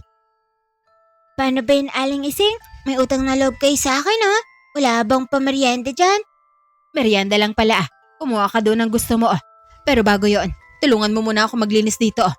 Apo, Aling Ising? Sige po. Sandali, magbabanyo lang ako. Naiiya ako sa nervyos dahil dito. Pumasok nga ng banyo si Aling Ising para umihi. At habang nasa banyo ito, ay si Nana ang nagligpit ng kalat at ng mga nasunog. Hindi na malahi ni Nana na mabilis ang kilos nito. Kaya naman paglabas ni Aling Ising mula sa banyo, ay tapos na niyang linisin ang bahaging nasunog. Ayun, tapos na po, Aling Ising. Ano, natapos mo na kaagad. Aba, ay umihiling ako sandali. Yung tagal niyo po. Kaya ako na po ay naglinis. Nasa basura na po ang mga nasunog Aling Ising. Napakamat naman ng ulo si Aling Ising dahil mabilis lamang nalinis ni Nana ang mga nasunog. Matapos yon ay binigyan niya ng merienda si Nana at pinakuha ng gusto nitong kainin. Maraming salamat po Aling Ising. Ako nga dapat na magpasalamat sa'yo. Kung hindi dahil sa'yo, nasunog na yung bahay ko. Oo nga po, mabuti na lang. Bulok pa naman ang bahay niya Aling Ising. Anong bulok ka dyan? Pero siya nga pala. Parang naninibago ako sa'yo, Nana. Ang talas ng pangamoy mo. Tsaka, bakit ang bilis mo pang kumilos? Gano'n naman po talaga ako Aling Ising sa bahay namin. Mabilis akong kumilos talaga. Kung sa bagay, bata ka pa kasi. Kaya siguro mabilis ka talaga. Bueno, ubusin mo na yan. Umuwi ka na. Apo, pero pahingi po ako ng 1 litrong soft drinks Aling Ising para may panula kami ni nanay pag nagtanghalian po kami. Nakailang chichirya at soft drinks ka na nga dito. Tapos sumihirit ka pa ng 1 litro. Ay nako, lugi na naman ako sa yung bata ka. Pero siya, sige na. Kung hindi naman dahil sa'yo, sunog na itong bahay ko. Kaya ito, umuwi ka na sa inyo. Binigyan nga ni Aling Ising si Nana ng 1 litrong soft drinks sa tielo. Kaya naman tuwang-tuwa si Nana papauwi sa kanila. Andito na po ako, Nay. Oh, ano yung dala mo anak? Nangutang ka na naman kay Aling Ising ano? Hindi po, Nay. Si Aling Ising nga po ang may utang sa akin. Ano? Si Aling Ising pa ang may utang sa'yo? Apo, Nay. May utang na loob sa akin si Aling Ising. Kasi kung hindi po dahil sa akin, nasunog na yung bahay niya. Naiwan niya yung initan ng tubig niya na nakasaksak. Kaya ayun, nasunog. Mabuti na lang, naamoy ko po agad. Ganun ba? Mabuti na lang pala andun ka anak. Apo, kaya nga binigyan ako ni Aling Ising ng soft drinks bilang pasasalamat. Ah, kaya pala. Akala ko umutang ka na naman dun eh. Sige na, maupo ka na't kakain na tayo anak. Naupo na nga si Nana at kumain na sila. Matapos man ang halian ay naglaban naman si Narda. Samantalang, gumala naman muli si Nana at pumunta ito sa sagingan ni Mang Kaloy at doon ay hinanap niya ang kaibigan niyang duwende. Meme, asan ka? May dala akong minatamis dito. Maya-maya ay nagpakita na kay Nana ang maliit na nilalang at tinawag siya nito. Andyan ka lang pala? May dala akong minatamis. Natuwa naman ang duwende kay Nana at may ibinigay din ito sa kanya na 1 bara ng ginto. Teka, ginto ito Nagwika ang duwende na oo umano, ginto yun. Binigay niya kay Nana dahil magkaibigan na sila. Batid na kasing kailangan nila ito kaya kunin na umano ng bata yon. Baka may kapalit ito, Meme Baka kunin mo ko at isama sa kaharian nyo. Ang sabi ni Mang Kaloy, wag daw ako magtiwala sa'yo. Nalungkot naman ang duwende sa narinig kaya kaagad itong binawi ni Nana. Sandali, huwag mong masamay ng sinabi ko, Meme. Kasi magkakalala daw kayo ni Mang Kaloy, pero may tiwala na naman ako sa'yo At alam ko mabait ka. Nagwika ang duwende kay Nana kung gusto ba umano nitong marinig ang totoo ay bakit umano lumayo sa kanya si Mang Kaloy. Oo, lumayo si Mang Kaloy. Akala ko, ikaw ang hindi na nagpakita sa kanya, Meme. Sumugot naman ng duwending si Meme na mali umano ang kwento ni Mang Kaloy sa kanya. Sinabi nito na kaya umano ito lumayo at hindi tinanggap ang pagiging albularyo dahil sa pagkamatay ng ama nito. Hindi niya kasi ito natulungan noon laban sa kalaban nito na huklubang aswang. Kaya nagawa siyang mapatay ng kalaban. Hindi naman kasi magawang makatulong ng duwende dahil nasa teritoryo ito ng hukluban at gumawa ito ng malakas na harang. Kaya hindi ito makapasok. Pero sa isip umano ni Mang Kaloy noon na pinabayaan ng duwende ang ama niya kaya ito namatay. Kaya hindi niya tinanggap ang pagiging albularyo dahil nawala ang tiwala niya sa duwende. Pero ganun pa man, ginagabayan pa rin siya ng duwending si Meme pati na ang lupain nito na palaging masagana ang mga bunga. Yun umano ay dahil sa kanya. Ganun pala ang totoo nangyari. Ikaw palang nasisi Meme. Hayaan mo na si Mang Kaloy. Matanda na kasi yun May damdamin na yun. Nagwika si Meme na ayos na umano at palagay niya ay napatawad na din na naman siya ni Mang Kaloy. Dahil tuwing may-ani ito ay nagiiwan ito ng sobra nilang alay. Dahil sa tuwing may-ani ito ay nagiiwan ito ng sobra na alay ng pasasalamat sa kanya. Kaya kahit hindi na siya nagpapakita rito ay alam niyang wala na siyang galit at hinanakit sa kanya. Oo, Mabait yung si Mang Kaloy at saka matulungin. Parang lolo ko na nga yun eh. Nagwika naman ng duwende na kaya nga umano siya nagpakita kay Nana at mabait din umano ito. At saka mukhang hindi lang nga umano ito ang nagbigay sa kanya ng regalo. Meron din umanong isa pa. Oh, nagbigay ng regalo sa akin? May itinuro ang duwende kay Nana at dito ay nakita niya ang daga na may gintong balahibo. Nagwika naman ng duwende na ang nakikita ni Nana ay isang dagray. Isang engkantong daga na alaga umano ng mga diwata. Kapag naging mabait ka umano rito ay ituturing ka nitong amo at bawat ipag-uutos mo ay susundin umano nito at bibigyan ka din ito ng isang bertud. Bertud? Hindi ko naman alam na engkantong daga yan ah. Tinawag ito ni Nana at lumapit naman ito. Nagwika ang duwende na mukhang si Nana na nga umano ang amo ng dagray. Kaya mukhang hindi ito nagkamali ng naging kaibigan dahil kakaibang bata umano talaga si Nana. Dagray pa lang ang tawag dito, pero ang pangit. Papangalanan ko na lang itong Dodi. Kasi parang lalaki naman ito, kaya si Doding Daga na lang papangalan ko sa'yo ah. Tumango naman ito kay Nana na ibig sabihin ay naiintindihan ito ang sinasabi niya. Ang galing, ang talino naman. Ayos to ah, may alaga akong matalinong daga. Nagwika ang duwende kay Nana na maaari ba umanong ilabas nito ang bigay sa kanya ng dagray na bertud. Bigay na bertud? Teka, aling ba? Ito bang kulay pulang ba to? Kinuha ni Nana sa bulsa niya ang bertud at ipinakita sa duwende. Nagwika naman ang duwende na yun nga umano. Dahil doon ay nagkakaroon si Nana ng malakas na pang-amoy, mabilis na pagkilos na para bang tila isang daga. May inilabas din ng duwende na isa pang bato, kulay asul naman ito at itinabi niya sa bertud na hawak ni Nana. Dito ay may binanggit itong engkantasyon. Nakita ni Nana ang pagliwanag ng dalawang bertud ng asul at pula at unti-unti ang mga itong naging isa. Wow, naging isa ang asilat palang ba to? Anong ginawa mo, Meme? Nagwika naman ng duwende na pinagsanib niya umano ang dalawang bertud, ang bertud ng daga at ang bertud na hawak niya na nagbibigay ng kakayahang magkubli at proteksyon para hindi ito tabla ng kulam at lason. Hindi man pang kumbate ang bertud na taglay niya at mahina ito. Pero kahit papaano ay mabibigyan nito si Nana ng kaakibat na proteksyon laban sa mga kampo ng dilim. At dahil pinagsama niya ang dalawang bertud, ay magkakaroon si Nana ng bilis at liksi at malakas na pang-amoy kagaya ng sa daga at proteksyon ng pagkubli sa mga nilalang ng dilim. Wow, ayos to, Meme ah. Salamat, magagamit ko talaga ito kasi sabi ni Aling Ising may gumagala mga aswang daw sa lugar namin.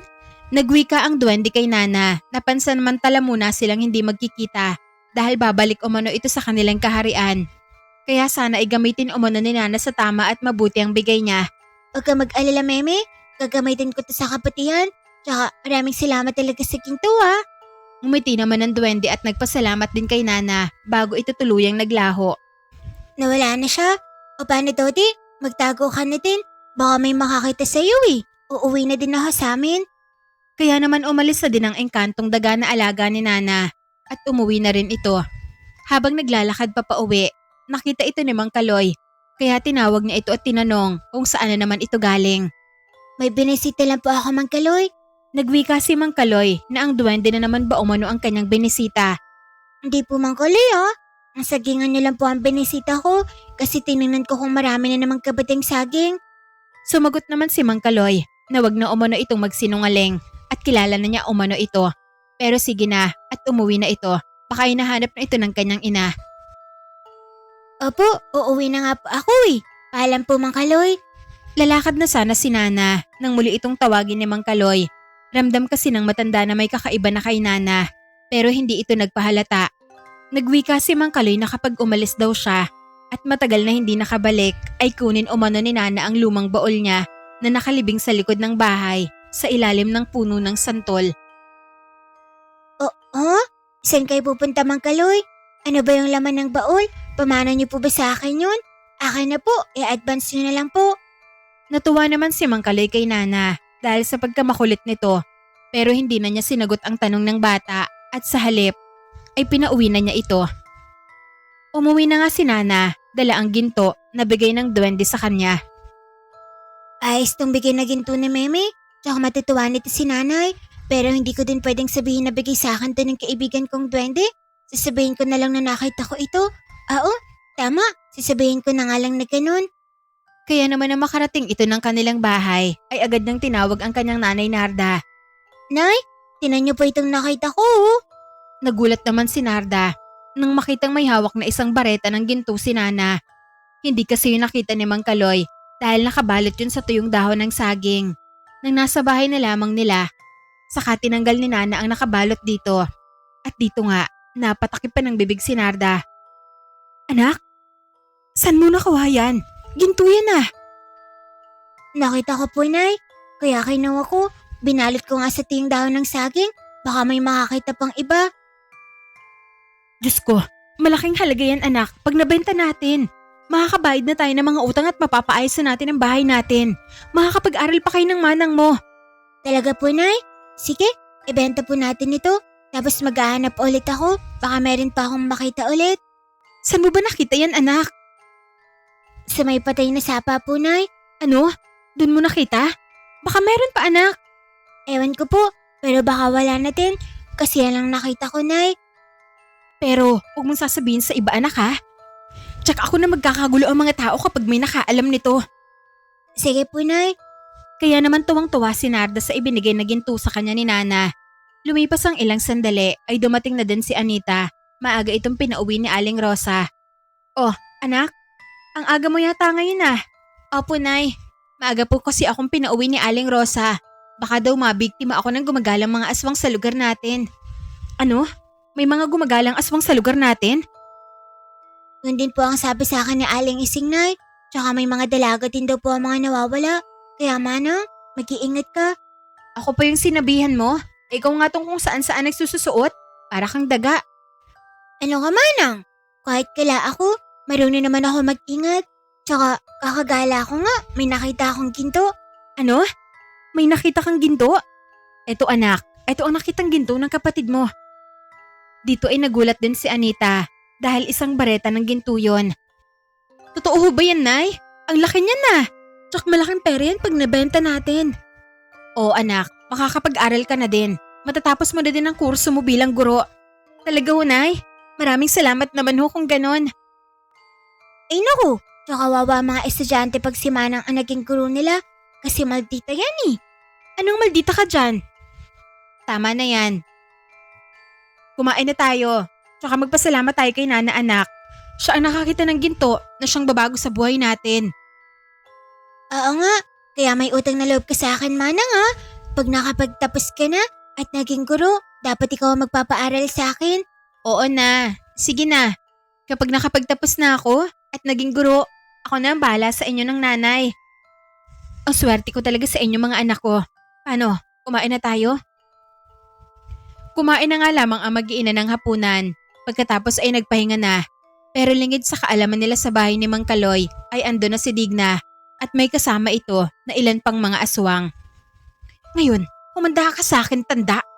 Sinugod nila ang bahay ni Mang Kaloy pero hindi rin nagpatinag ang matanda at gamit ang kanyang itak ay lumabas ito ng bahay at hinarap ang mga aswang.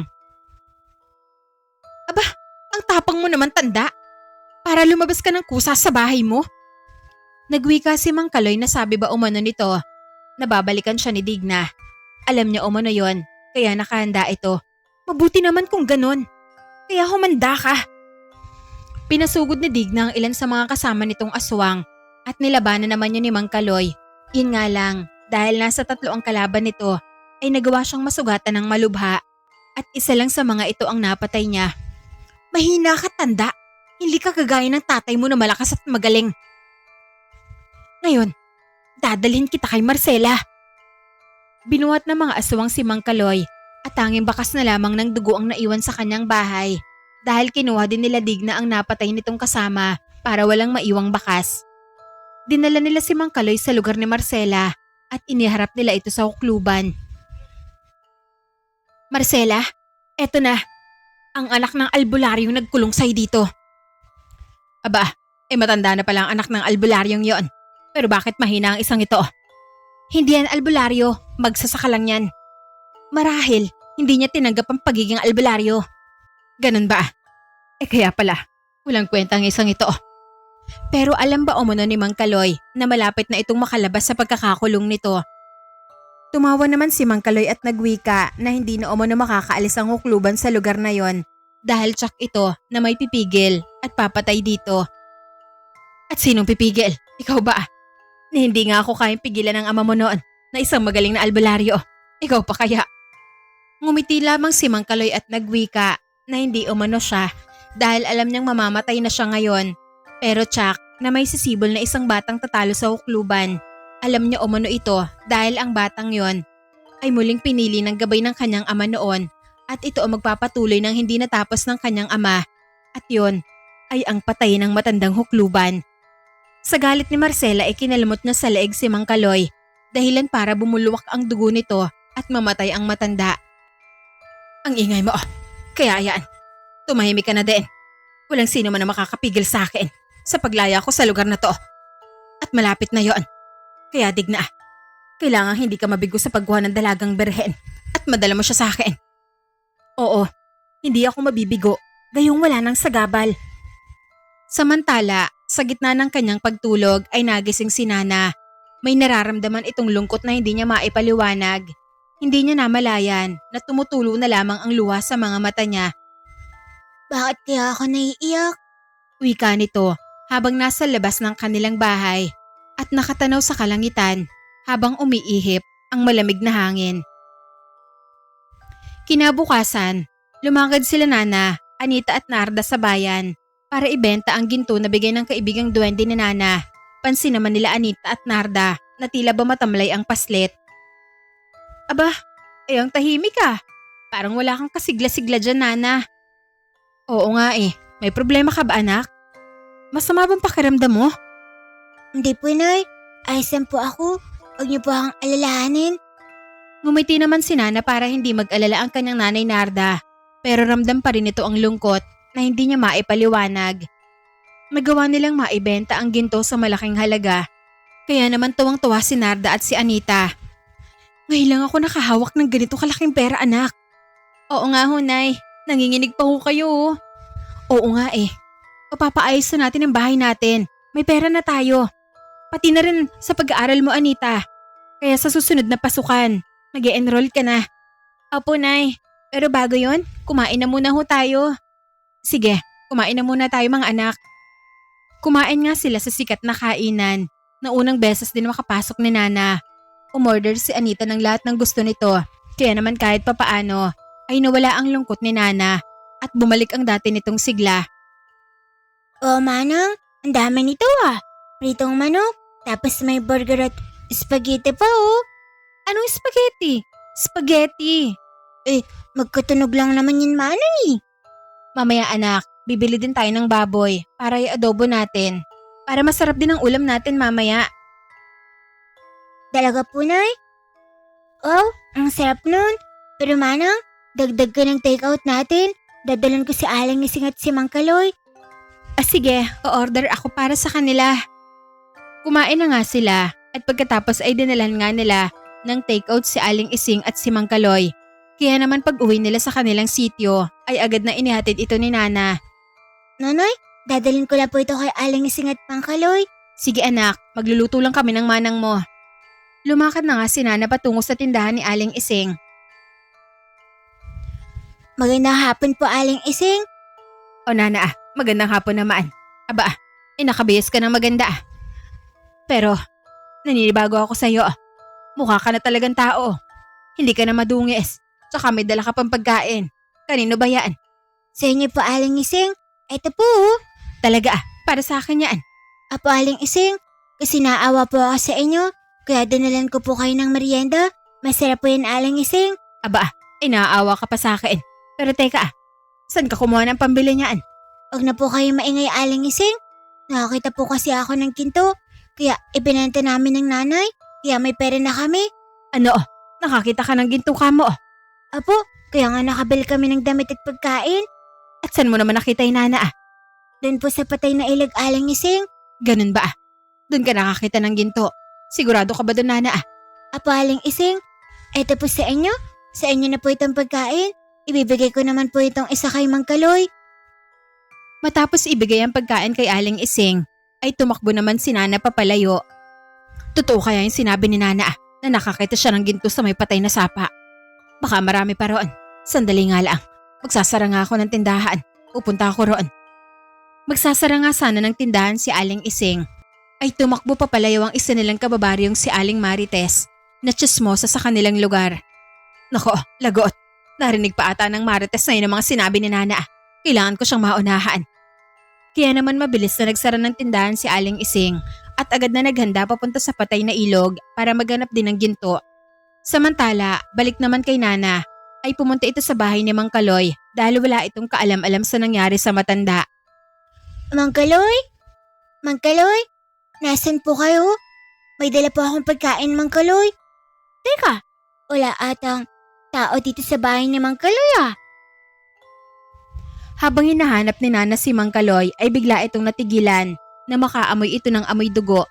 Pasinghot-singhot pa ito sa hangin at sinundan ng amoy at dito ay nakita niya ang bakas ng dugo sa lupa. Pero hindi lang kay Mang Kaloy ang amoy na kanyang naaamoy dahil may pamilyar din dito at yun ay amoy ni Digna. Andito ang amoy ni Mang Kaloy, tsaka bakit naamoy ko rin sa Aling Digna? Hindi lang yun, magkaiba ang amoy ng dugo na narito, parang may naglaban. Kinabahan si Nana dahil iniisip niya na baka may nangyaring masama kay Mang Kaloy kaya hinanap na ito pero hindi niya ito makita kaya umuwi na lamang ito sa kanilang bahay. Ano kaya nangyari kay Mang Kaloy? Baka may kinalaman ng pangat na Aling Digna ngayon? Wika ni Nana sa kanyang sarili. Pero dahil wala naman itong sapat na katibayan, ay hinayaan na muna niya ito dahil baka umalis lamang si Mang Kaloy. Dahil nga nagsabi ito sa kanya nung nakaraan, kaya naman umuwi na muna ito sa bahay nila. Oh, anak, bakit dala mo pa yung pagkain? Wala po si Mang Kaloy sa kanila, Nay. Hindi ko po siya makita. Ganun ba? Baka naman may pinuntahan lang. Baka nga po, Nay. Hindi naman sinabi ni Nana sa kanyang ina ang kanyang naamoy. Dahil baka hindi din naman siya nito paniwalaan. Pero habang nag-uusap ang mag-ina ay dumating si Anita na inutusan ng kanyang nanay na bumili ng mantika sa tindahan ni Aling Ising. Pero sarado yon dahil nagpunta daw ito sa patay na sapa at hindi lang umano ito, pati na din ang iba pa nilang kababaryo. Nay, wala ho si Aling Ising sa tindahan niya. Sarado ho. Ang sabi ho nagpunta daw sa patay na sapa. Ano? Pumunta sa patay na sapa si Aling Ising? Oo. At hindi lang ho siya, pati na din ho ang iba natin mga kababaryo. Anong sabi mo? Sabay tingin ng dalawa kay Nana.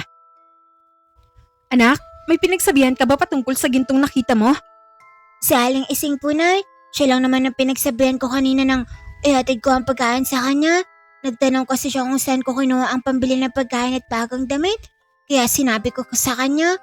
Hindi ko naman alam na sasabihin niya sa iba. Yun siguro ang dahilan kaya nagkakagulo ngayon ng mga kababaryo natin. Ano ka ba naman anak? Eh syempre Nay, ginto ho yun eh. Kaya magkakagulo ho talaga sila. Wala naman sila makakitang ginto rin, Manang. Nanay, kaya hayaan niyo po sila. Ano? Wala sila makikitang ginto ron? Eh, saan mo ba nakita yung binenta nating ginto? Nahulog lang yun siguro. Wala naman ginto sa patay na sapa. Kung sa bagay, baka nga nahulog lang yon at swerte lang talaga itong sinana na nagawa niyang makita yon. Pero hindi yun ang inaalala ko mga anak. Ngayong alam na ng mga kababaryo natin na may nakuha tayong ginto, baka pag nakawan nila tayo. Oo nga ho Nay no. Ikaw kasi nanay. Sinabi mo kay Aling Ising. Ayan tuloy, marami na nakakaalam. Hindi ko naman alam na ipagsasabi ni Aling Ising sa iba, Manang. Tama na nga yan. Wala na tayo magagawa. Magsarado na lang tayo ng maigi mamaya ng pinto at bintana. Yun nga ang ginawa nila matapos silang makapaghapunan. Samantala kay Aling Ising naman at sa iba pa, ay wala silang nakitang ginto sa patay na sapa at inabot na lamang sila ng hating gabi ron. Pero wala silang napala. Wala naman yatang ginto dito. Baka mali ang sinabi ni Nana sa akin kanina Hay, mabuti nga. Wala din napala itong mga kababaryo namin. Naniwala kay Marites. Yan tuloy. Siya ang sinisisi ng lahat. Wika ni Aling Ising na umuwi na lamang at napagod na sa kakapalan ng buhangin. Pati na rin ang bato sa ilog pero wala din itong napala. Samantala, ang iba naman nilang kababaryo ay balak puntahan ang bahay na mag-inang Narda, Anita at Nana para pagnakawan. Lumakad ang mga ito papunta roon. Nasa 5 lalaki ang mga yon. At bukod sa pagnanakaw ay may balak pang hindi maganda sa mag-iina. Dahil puro nga babae ang mga ito. Nang nakarating na sila sa bahay nila Narda, ay balak na sana nilang pasukin ito.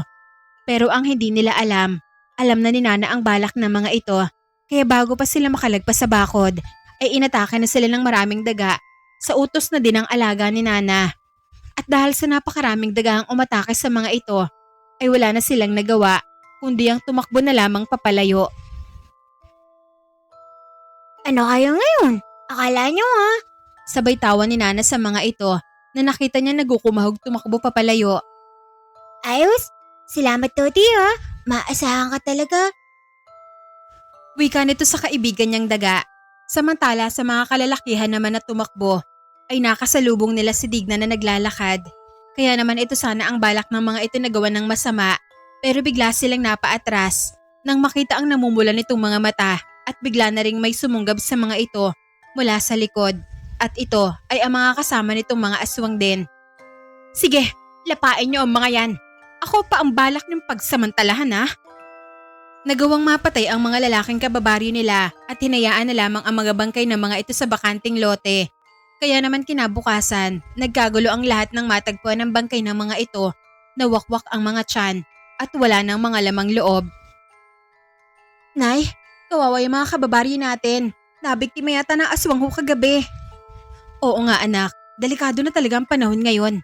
Kaya kayong dalawa, Nana, Anita, mag-iingat kayo palagi Si Nana ang pagsabihan niya, Nay. Kasi kung saan-saan niya nagsususuot batang yan. Parang daga pa naman yan. Ano ka manong? Ikaw ang mag-ingat at may nandudukot ng mga dalaga. Tsaka ang mga namamati na mga kababari natin, masasama naman ang mga yun Kaya mabuti nga sa kanila. Kung sa bagay, mga magnanakaw nga at mga basagulero ang mga yon. Kaya mas mabuti na din napatay na nga sila ng aswang.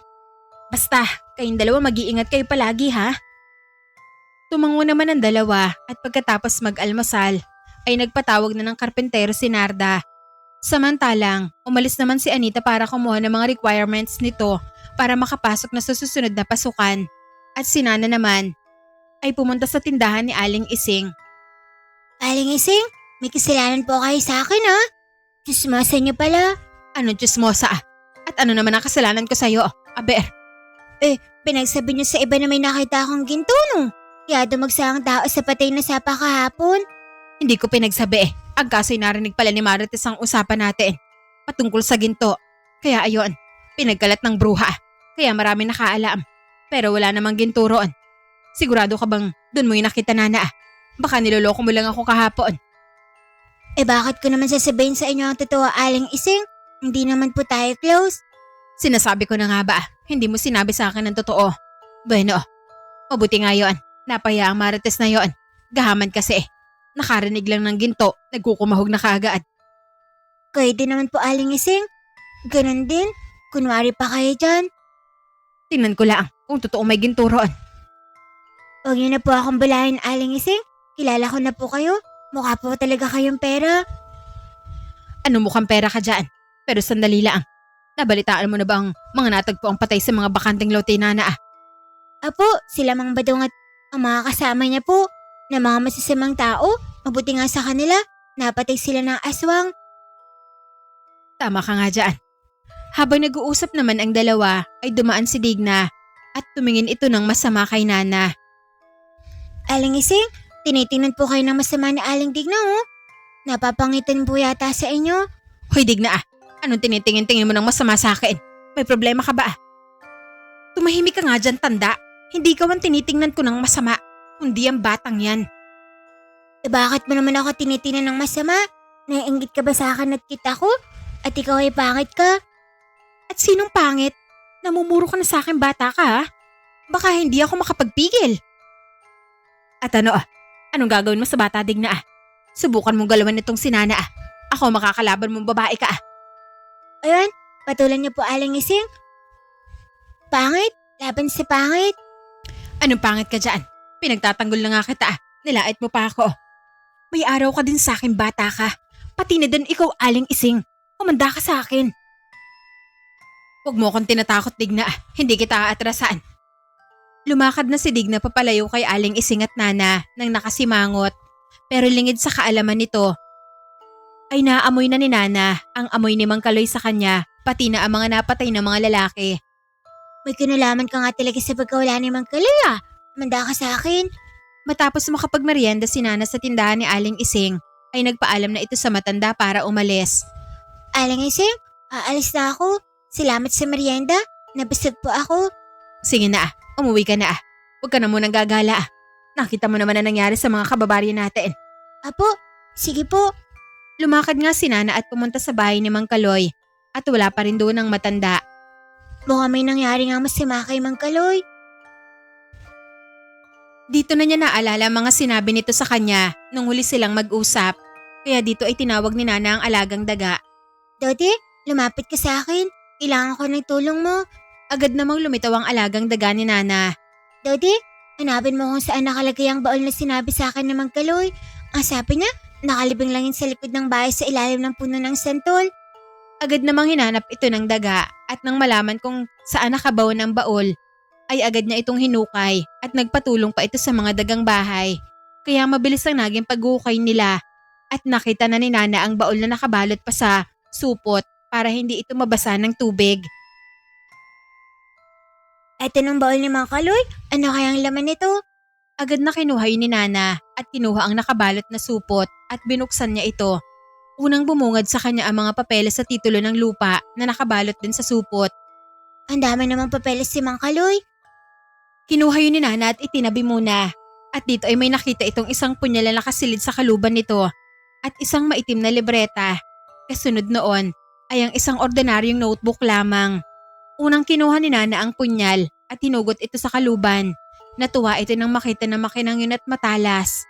Isang tangsong punyal na kahit matagal nang nakatago ay parang bago pa rin tingnan. Oh, ang ganda naman itong punyal. Itinabuin muna yun ni Nana at kinuha ang libretang itim. Binuksan niya ito at nakita ang mga nakasulat na salita sa iba't ibang lingwahe. Pero nagagawa yung mabasa ni Nana at maintindihan. Mga orasyon pala ito ah. Gamit siguro ito ng tatay nun ni Mang Kaloy.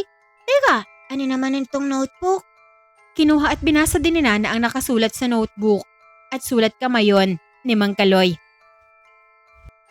Nakatala dito na kapag nakuha at nabasa na umano ni Nana ang notebook, ibig sabihin na maalam na ito, iiwan niya umano sa batang makulit at pasaway ang mga gamit ng kanyang ama, pati na rin ang mga titulo ng lupa ng bahay at ng kanyang sagingan. Dahil parang apo na umano nito ang bata. Makulit na palaging bumibisita sa kanya at nagdadala paminsan-minsan ng pagkain. Palagi umano sana ito mag-ingat at kahit pasaway at makulit, alam niyang mabait at mapagmahal itong bata. At sa baba ng liham, nakasaad ang pangalan ni Mang Kaloy at may perma pa, saka may lagda pa ng kanyang dugo. Batang makulit? Sino kayang tinutukoy ni Mang Kaloy? Mabuti pa, ipakita ko ito kay Nanay at Manang. Baka alam nila kung sino ang batang tinutukoy dito. Kasi hindi naman ako yan eh. Mabait naman ako at cute pa. Lumakad si Nana, dala ang baol pa uwi sa kanilang bahay. Sumunod naman ang mga daga sa kanya, kabilang ang gintong daga. Pero hindi ito nakikita ng mga tao. Ang mga pangkaraniwang daga lamang ang nakikita na sumusunod kay Nana. Dahil alam ng mga daga na may nagmamasid kay Nana at yun nga ay si Digna. Wisit, bakit sumusunod ang mga dagang yun sa batang makulit na yun? Hindi tuloy ako makalapit, nakakadiri. Kaya naman hinayaan na lamang muna ni Digna si Nana dahil nga takot ito sa daga. At yun mismo ang rason kung bakit hindi umaalis ang mga daga kay Nana hanggang sa makauwi na ito ng bahay, dala ang baol. Nanay? Manang? Andito na si Nanang maganda? Nakita ito ni Anita na may dalang baol. Ano na naman ang nakita mo, Nana? Lalapit na sana si Anita nang makita ang mga daga sa likuran ni Nana, kaya napaatras at napatili pa ito. Nana, ano yan? Bakit may daga kang kasama? Di ba sabi mo, Manang? Ako si Nanang daga. Kaya ayan, may kaibigan na ako mga daga. Tsaka wag kang tumali, Manang. Natitakot sila sa'yo eh. Ano? Sila pa talagang natakot sa akin? Siyempre, nagulat kaya sila sa'yo. Pasensya na mga kaibigan ha. Oo lang talaga tong Manang kong laon. Anong laon ka dyan? Dalaga pa ako, no? Ay di dalagang laon. Ano ba yan? Anita, bakit ka naman nagsisisigaw dyan? Eh sino ba namang hindi mapapasigaw, Nay? Tingnan nyo naman ho, ang bunso nyo, may mga kasamang daga. Ano? Nana, bakit may mga kasama kang daga? Mga kaibigan ko po yan, Nay. Ako kasi si Nanang Daga. Tsaka mabait ito sila, Nay. Tinutulungan nga ho nila akong kunin tong baol ni Mang Kaloy eh. Pangangatawanan na talaga niyang pagiging nanang daga, Nay. Ay nako, ang kulit talaga ng bunso nyong yan. Eh ikaw naman kasi ang palaging tumatawag sa kapatid mo ng ganyan. Kaya ayan, pinangatawanan na nga niya. Pero sandali anak, anong sabi mo? Baol ni Mang Kaloy? Eto po na yun. Ang sabi kasi ni Mang Kaloy, o kain at kunin ko daw ang baol na kanang itinago kung sakaling matagal siyang mawala. Kaya ayun, kinuha ko. Ang mga daga ko ng kaibigan ng tumulong sa akin. Nagkatinginan nga ang mag-inang Narda at Anita at binuksan na lamang ang baol at doon nga nakita nila ang mga papeles at titulo. Mga titulo? Mga titulo ng lupa? May notebook po dyan ay na may sulat po ni Mang Kaloy. Ang sabi, ipapamana niya doon sa makulit na bata ang lupain niya. Hindi ko naman alam kung sino makulit na bata ang tinutukoy na dyan. Binasa nga na mag-ina ang nakasulat sa notebook at nalaman nila na wala na pala si Mang Kaloy dahil pinapakuha na kay Nana ang baol. Marahil, napaghandaan na niya ito ng matagal na at nanlaki ang mga mata ng dalawa nang tingnan nila ang titulo ng lupa. Dahil nakapangalan na yun kay Nana na ang ibig sabihin ay sa kanya ito ipinamana ni Mang Kaloy. Ano Nay? Alam niyo ba kung sino ang batang tinutukoy dyan sa sulat ni Mang Kaloy na makulit? Oo, alam na namin. At ikaw yun, Nana. Ikaw yung batang makulit at madugas na sinasabi sa sulat ni Mang Kaloy. Ano ka manang? Di naman ako makulit. Mabait kaya ako at maganda. Eh, nakapangalan sa'yo ang titulo ng lupa, anak. Ibig sabihin, ikaw ang iniiwanan ni Mang Kaloy ng lupa niya? Pero Nay, baka mali lang kayo ng pagkaintindi. Saka hindi pa naman natin alam kung patay na talaga si Mang Kaloy. Oo, anak. Pero sa'yo pa rin nakapangalan yon. Kaya sa'yo na ang lupain ni Mang Kaloy. Marahil natutuwa siya sa'yo. Parang apo na ang turing niya sa'yo. At dahil wala naman siyang pamilya. Kaya naisipan niya na iwan sa'yo lahat. Oo? Ibig sabihin Nay, ako na ang may-ari ng sagingan ni Mang Kaloy? Oo, pati na ang bahay. Inay kung patay na nga si Mang Kaloy. Hindi naman pwede na kunin natin yan nang hindi natin alam kung ano nangyayari sa kanya. Kahit na nakapangalan yan sa'yo. Nalungkot naman si Nana dahil sa kanya iniwan ni Mang Kaloy ang lahat na ang ibig sabihin ay mahal siya nito. Naalala kasi ni Nana ang mga araw na palagi sila magkasama ni Mang Kaloy at palagi niya itong dinadalhan minsan ng pagkain kahit nakapos sila sa buhay. At palagi din itong tumatambay at nakikipagkwentuhan sa matanda habang nagkakape. Kaya napalapit na din ang loob niya dito. At dito lang napagtanto ni Nana na wala na nga si Mang Kaloy. At sigurado siya na may kinalaman si Digna dito. Kaya napakayom ng kamaw ang bata. Anak, ayos ka lang ba? Nay, hindi kaya may nangyari kay Mang Kaloy? Baka nabiktima din siya ng mga aswang.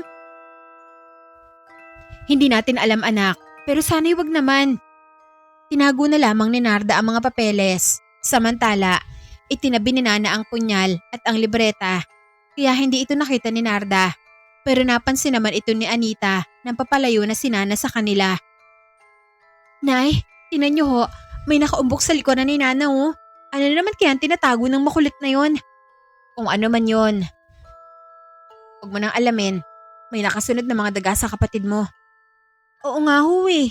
Pero Nay, pansin niyo ho, parang malilinis naman ho yung mga daga na sumusunod kay Nana. At isa pa ho, hindi ba kayo nagtataka kung paano nagawang mapasunod ni Nana ang mga daga? Alam mo namang mahilig sa hayop ang kapatid mo, Anita. Saka magtataka ka pa ba sa kapatid mo? Dahil nga sa kanya nagbago ang buhay natin. Una, nakakita siya ng ginto. Ngayon naman pinapamanahan siya ng lupain ni Mang Kaloy. Kahit makulit kasi ang kapatid mo, hindi maipagkakailang mabait din yon. Kaya palaging nabibiyayaan. Hinayaan na lamang ni Anita at Narda si Nana. Samantala, pumasok ito sa kanyang silid at dito ay muling binasa ang laman ng libreta. Nakasulat pa doon ng mga ilang uri ng mga aswang kagaya ng abwak, lakad, bawa, wakwak, manananggal at iba pa. Meron ding nakasulat ang patungkol sa mga mangkukulam mambabarang, bruha at hukluban at ang mga kaya nilang gawin at mga pangontra at kahinaan ng mga ito. Ang dami pala nakasulat dito ng mga ori ng aswang. Siguro, naging kalaban ito ng tatay ni Mang Kaloy noon at saka may mga orasyon din sa bulag at pangkubla at pangproteksyon at pangkumbate. Ayos to ah. Pinag-aralan ni Nana ang mga nakasulat sa libreta at hindi ito lumabas ng kanyang silid na tila naaaliw ito sa kakabasa ng mga buhay na salita at mga lihim na karunungan. Nagagawa yung makabisado ni Nana at sinusubukan niya pa ito.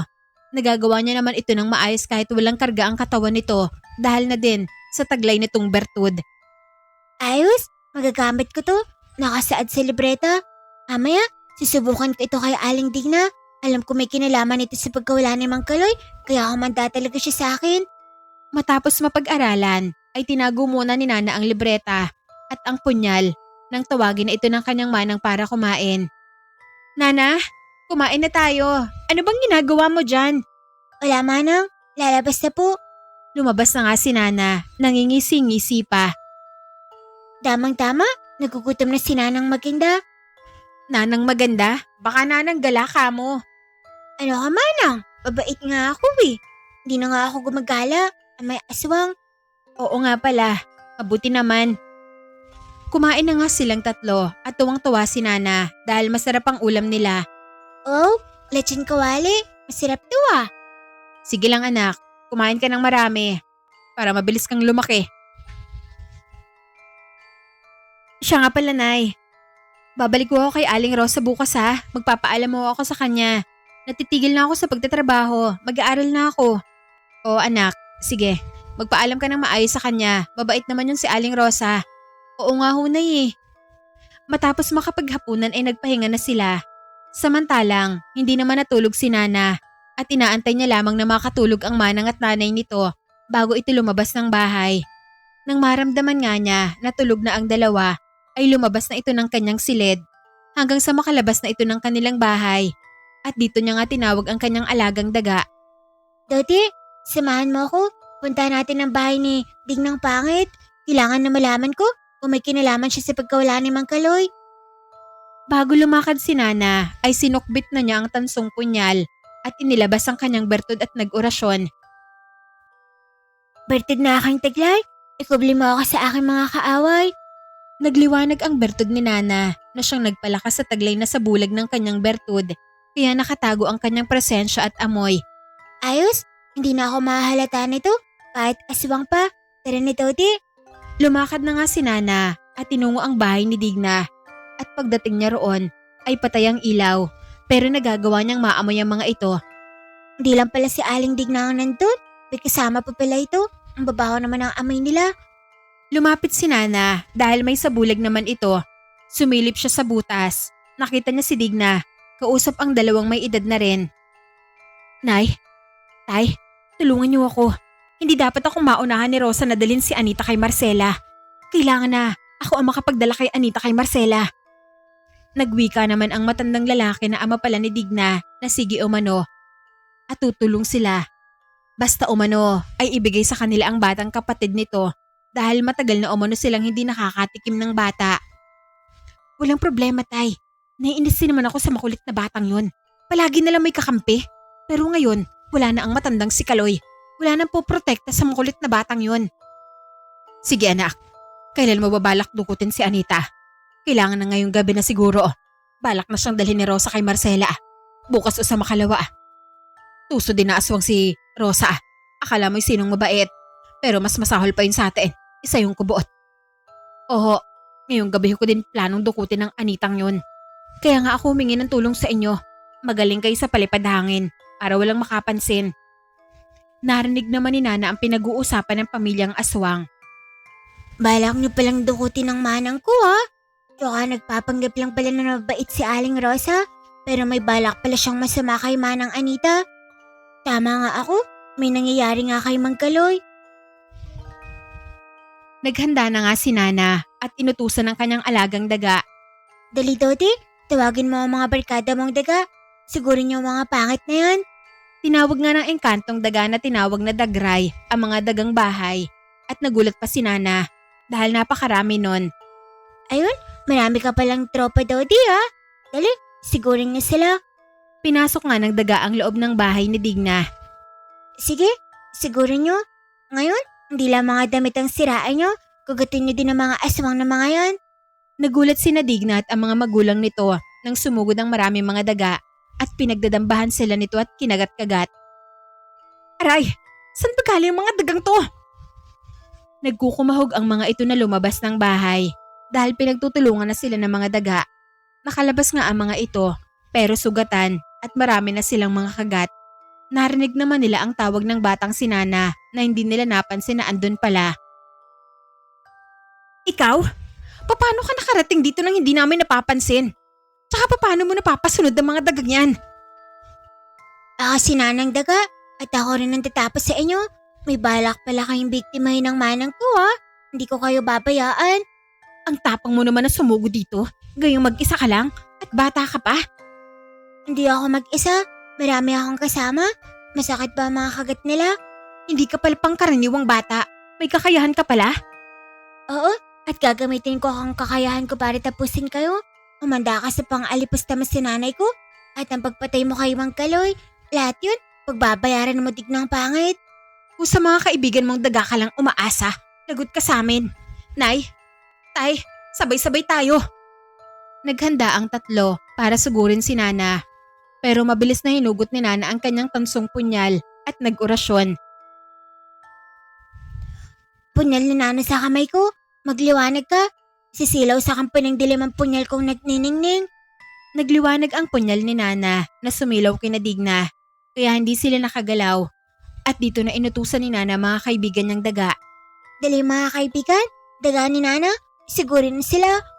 Muling sinugod ng mga daga si Digna.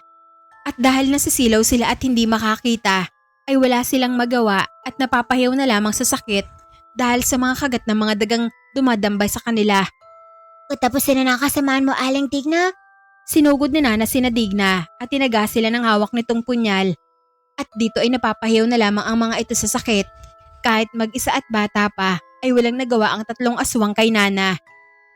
Nagawang mapatay ni Nana si Digna kasama ng mga magulang nito sa tulong na din ng kanyang mga alagang daga. Ayun, bulag ta mga pangit. Mga kaibigan, dali, tulungan niyo ako.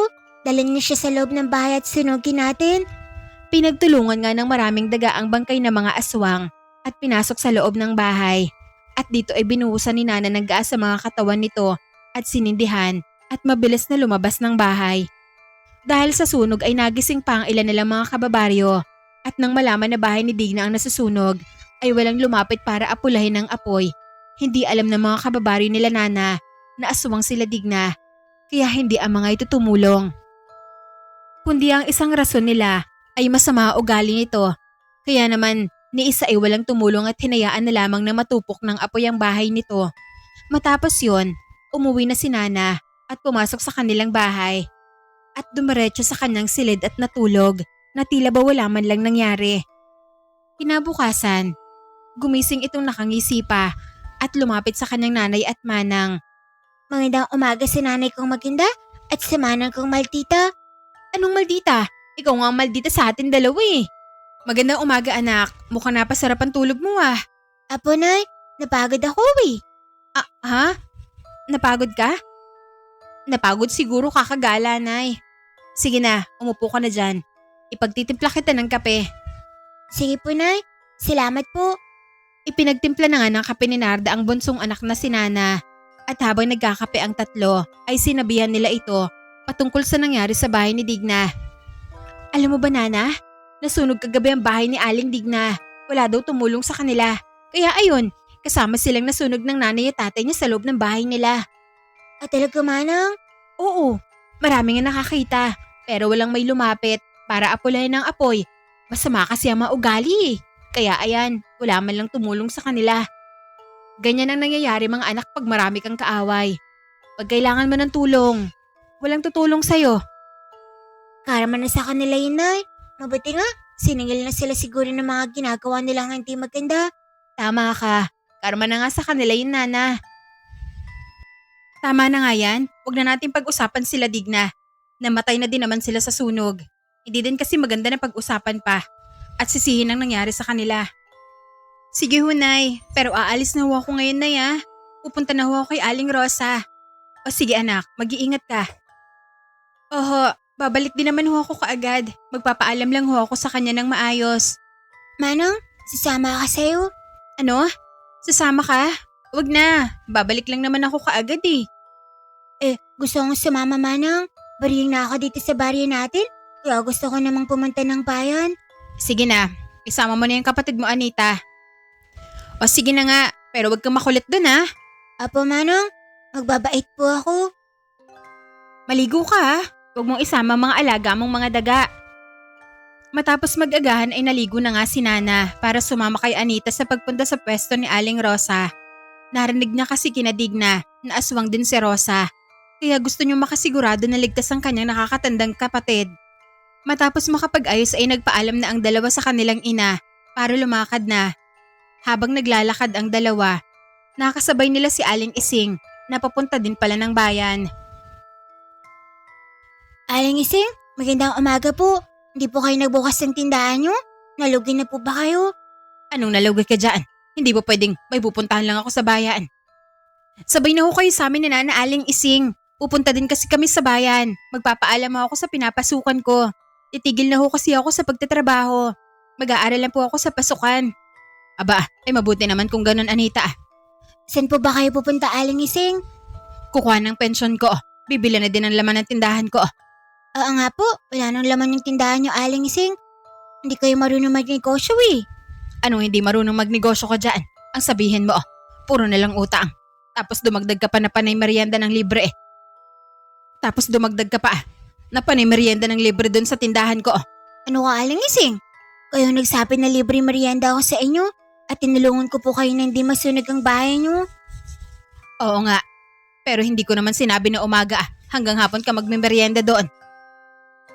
Mabuti naman pala't naagapan yung sunog sa inyo Aling Ising. Hindi kagaya nung kay Aling Digna, natupok ho talaga. Oo nga Anita, mabuti na lang, naagapan dahil sa makulit na yan. Ganun talaga siguro, Aling Ising, pag mabait. Nagpapadala ng anghel para iligtas ang bahay niya sa sunog at ako yung anghel na pinadala sa inyo. Nakaligtas nga ang bahay ko. Ang tindahan ko naman ang kawawa sa'yo. Mukhang anghel ka nga, masiba ka naman. Natawa na lang si Anita kina Aling Ising at Nana dahil panay ang bangayan ng dalawa na tila ba maglola. Nang makarating na sila sa bayan, ay sumama pa si Aling Ising kung saan nagtatrabaho si Anita. At nakita niya si Aling Rosa, kaya kaagad niyang tinanong si Anita kung dyan ba o mano ito nagtatrabaho. Anita, dyan ka ba nagtatrabaho? Oho, bakit po Aling Ising? Kilala niyo po ba si Aling Rosa? Tinatanong ko lang. Sa isip ni Aling Ising ay kilala niya si Aling Rosa. Bata pa ito, nakita na niya ito sa kanilang lugar noon na nagtitinda. Pero lumipas na ang ilang taon at tumanda na si Aling Ising ay ganun pa rin ang itsura ni Aling Rosa.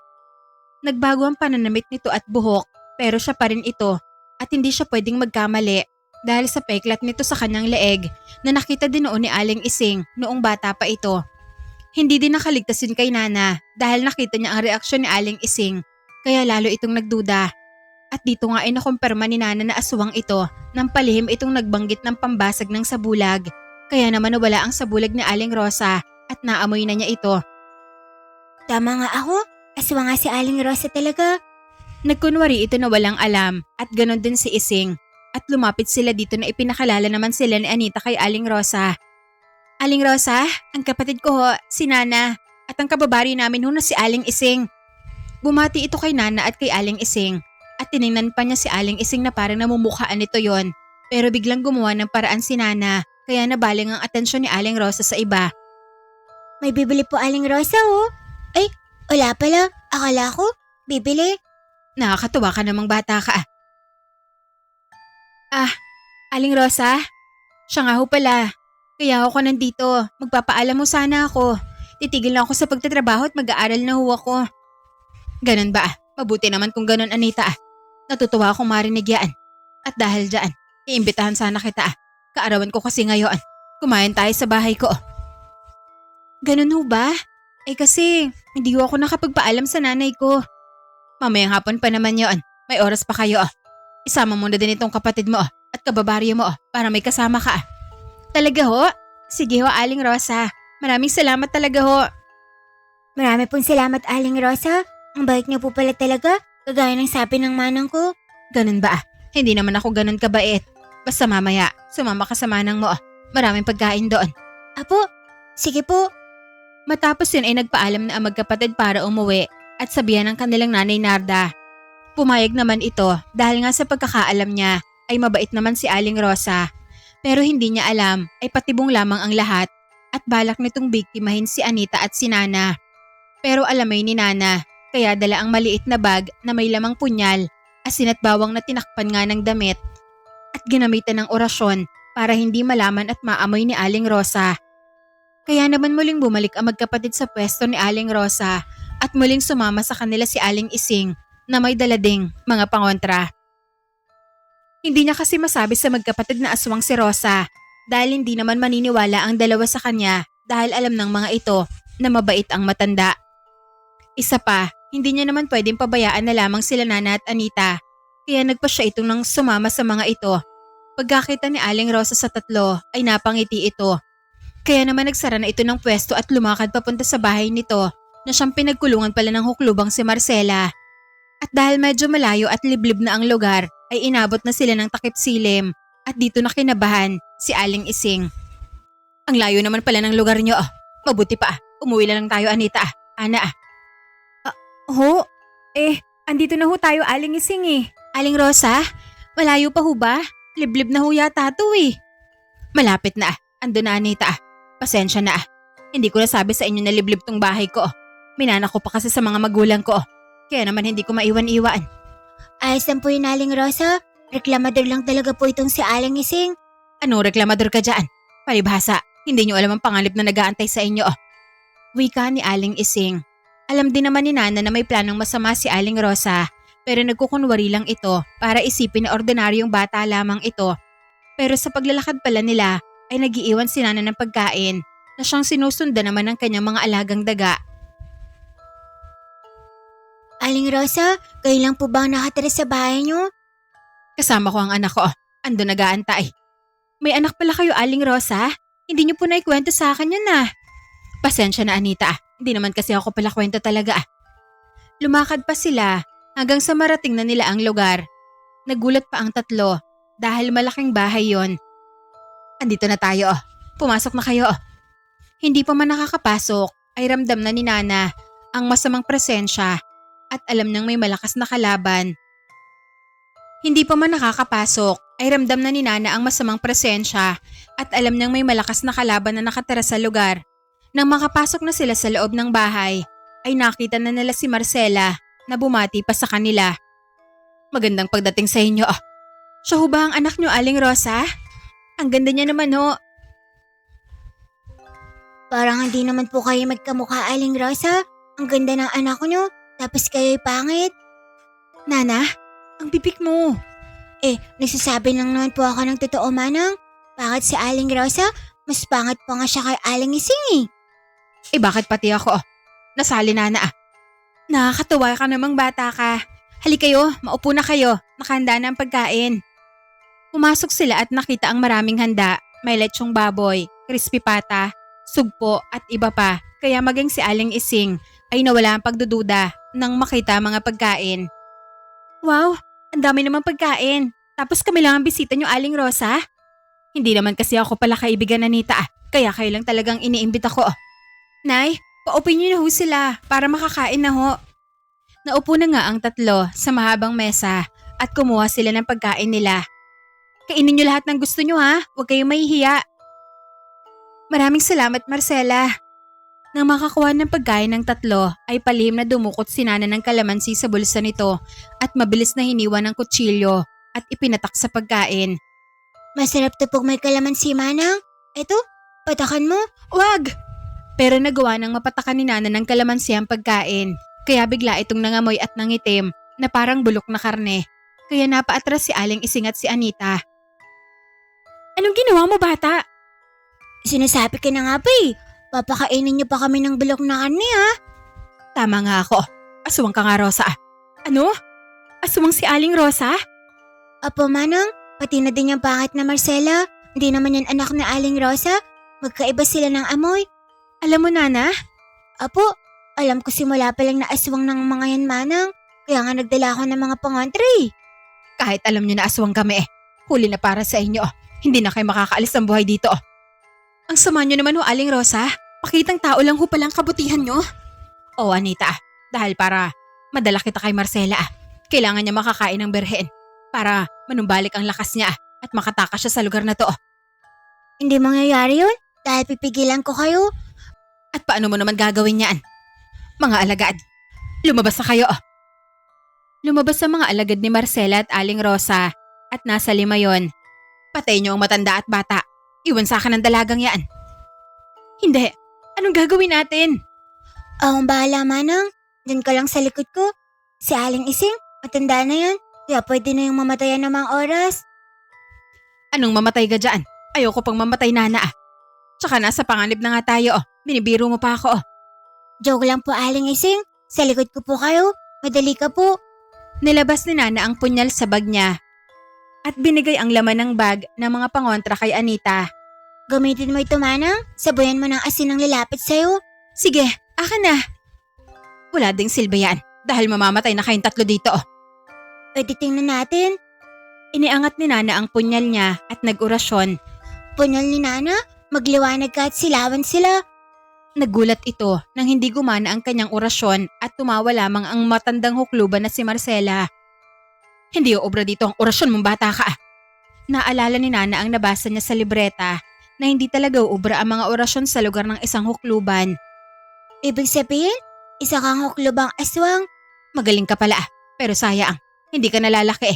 Dahil kung hahayaan kitang mabuhay, magiging mapanganib kang kalaban balang araw. Ako ang tatapos sa mga kagaya niyong kampo ng dilim. Hindi man gumagana ang orasyon ko sa lugar mo, pero nagagamit ko pa rin ang bertud ko at hindi lang yun, may mga kaibigay akong tutulong sa akin. Nagulat si Marcela nang makita ang hawak na bertud ni Nana. At magsipasukan ang maraming mga daga. Mga daga ni Nana, atakayin sila. Sinugod ng mga daga ang mga aswang na alagad ni Marcela. Samantalang, hinarap ni Nana si Marcela at si Aling Ising naman at Anita kay Aling Rosa. Humanda ka sa amin, Aling Rosa. Aling Ising, madali kayo. Sasabuyan ko ng asin. Sugurin niyo siya. Ano ka ba, Anita? Bakit naman akong susugod sa kanya? Kayo ang may hawak ng patalim Sinugod nga ng dalawa si Aling Rosa pero biglang humaba ang mga buhok nito na sumakal sa dalawa.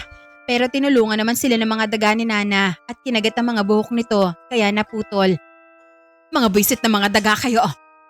Dahil abala sa mga daga si Aling Rosa ay nakakuha ng pagkakataon si Anita kaya sinabuyan niya ito ng asin. Kaya naman napahayaw ang aswang at dito na ito sinaksak ni Aling Ising ng hawak na patalim sa puso. Dahilan para mapatay nila kaagad ang aswang na si Aling Rosa. Yan ang bagay sa'yo. Samantala, nagbago na ng anyo si Marcela. At nagpambuno na sila ni Nana. Gamit ang bertud ng daga ay mabilis na naiilaga ni Nana ang pagkalmot nito dahil sa liksi niya. Ano ka ngayon? Di mo ko kayang tamaan no? Wisit na bata ka, may bertud ka pala. Hindi ka makakatakas sa lugar na tuhukuluban ka. Naalala ni Marcela ang sinabi sa kanya ni Mang Kaloy na may isang bata ang tatalo sa kanya at marahil ay ito nga si Nana. Hindi ako magpapatalo sa'yo. Nag-orasyon si Marcela ng pamparusa. Hindi uubra sa akin yan dahil may bertud akong pangproteksyon. Hindi nga uubra sa'yo. Pero sa kasama mo, oo. Nakita ni Nana ang kanyang manang at si Aling Ising na biglang napaluhod at napasukan ng dugo. Sa pag-aalala ay nagawang malingat ni Nana at sinugod ito ni Marcela ng pagkalmot kaya nagawa siyang matamaan sa balikat dahilan para mabitiwan niya ang kanyang punyal. Ano ka ngayon? Ngayon ang katapusan mo. Muling kakalmutin sana ni Marcela si Nana nang lumitaw bigla ang duwendeng kaibigan nito at sinangga ang kalmot ni Marcela ng kanyang apoy. Nagwika ang duwende na hindi na umano ito papayag na mawala ang kanyang kaibigan sa kamay ng hukluban. Kaya humanda umano ito sa kanya. Meme, nagbalik ka. Ngumiti ang duwende kay Nana at sinabing gamitin ni Nana ang bertud at pagsanibin sa punyal nito.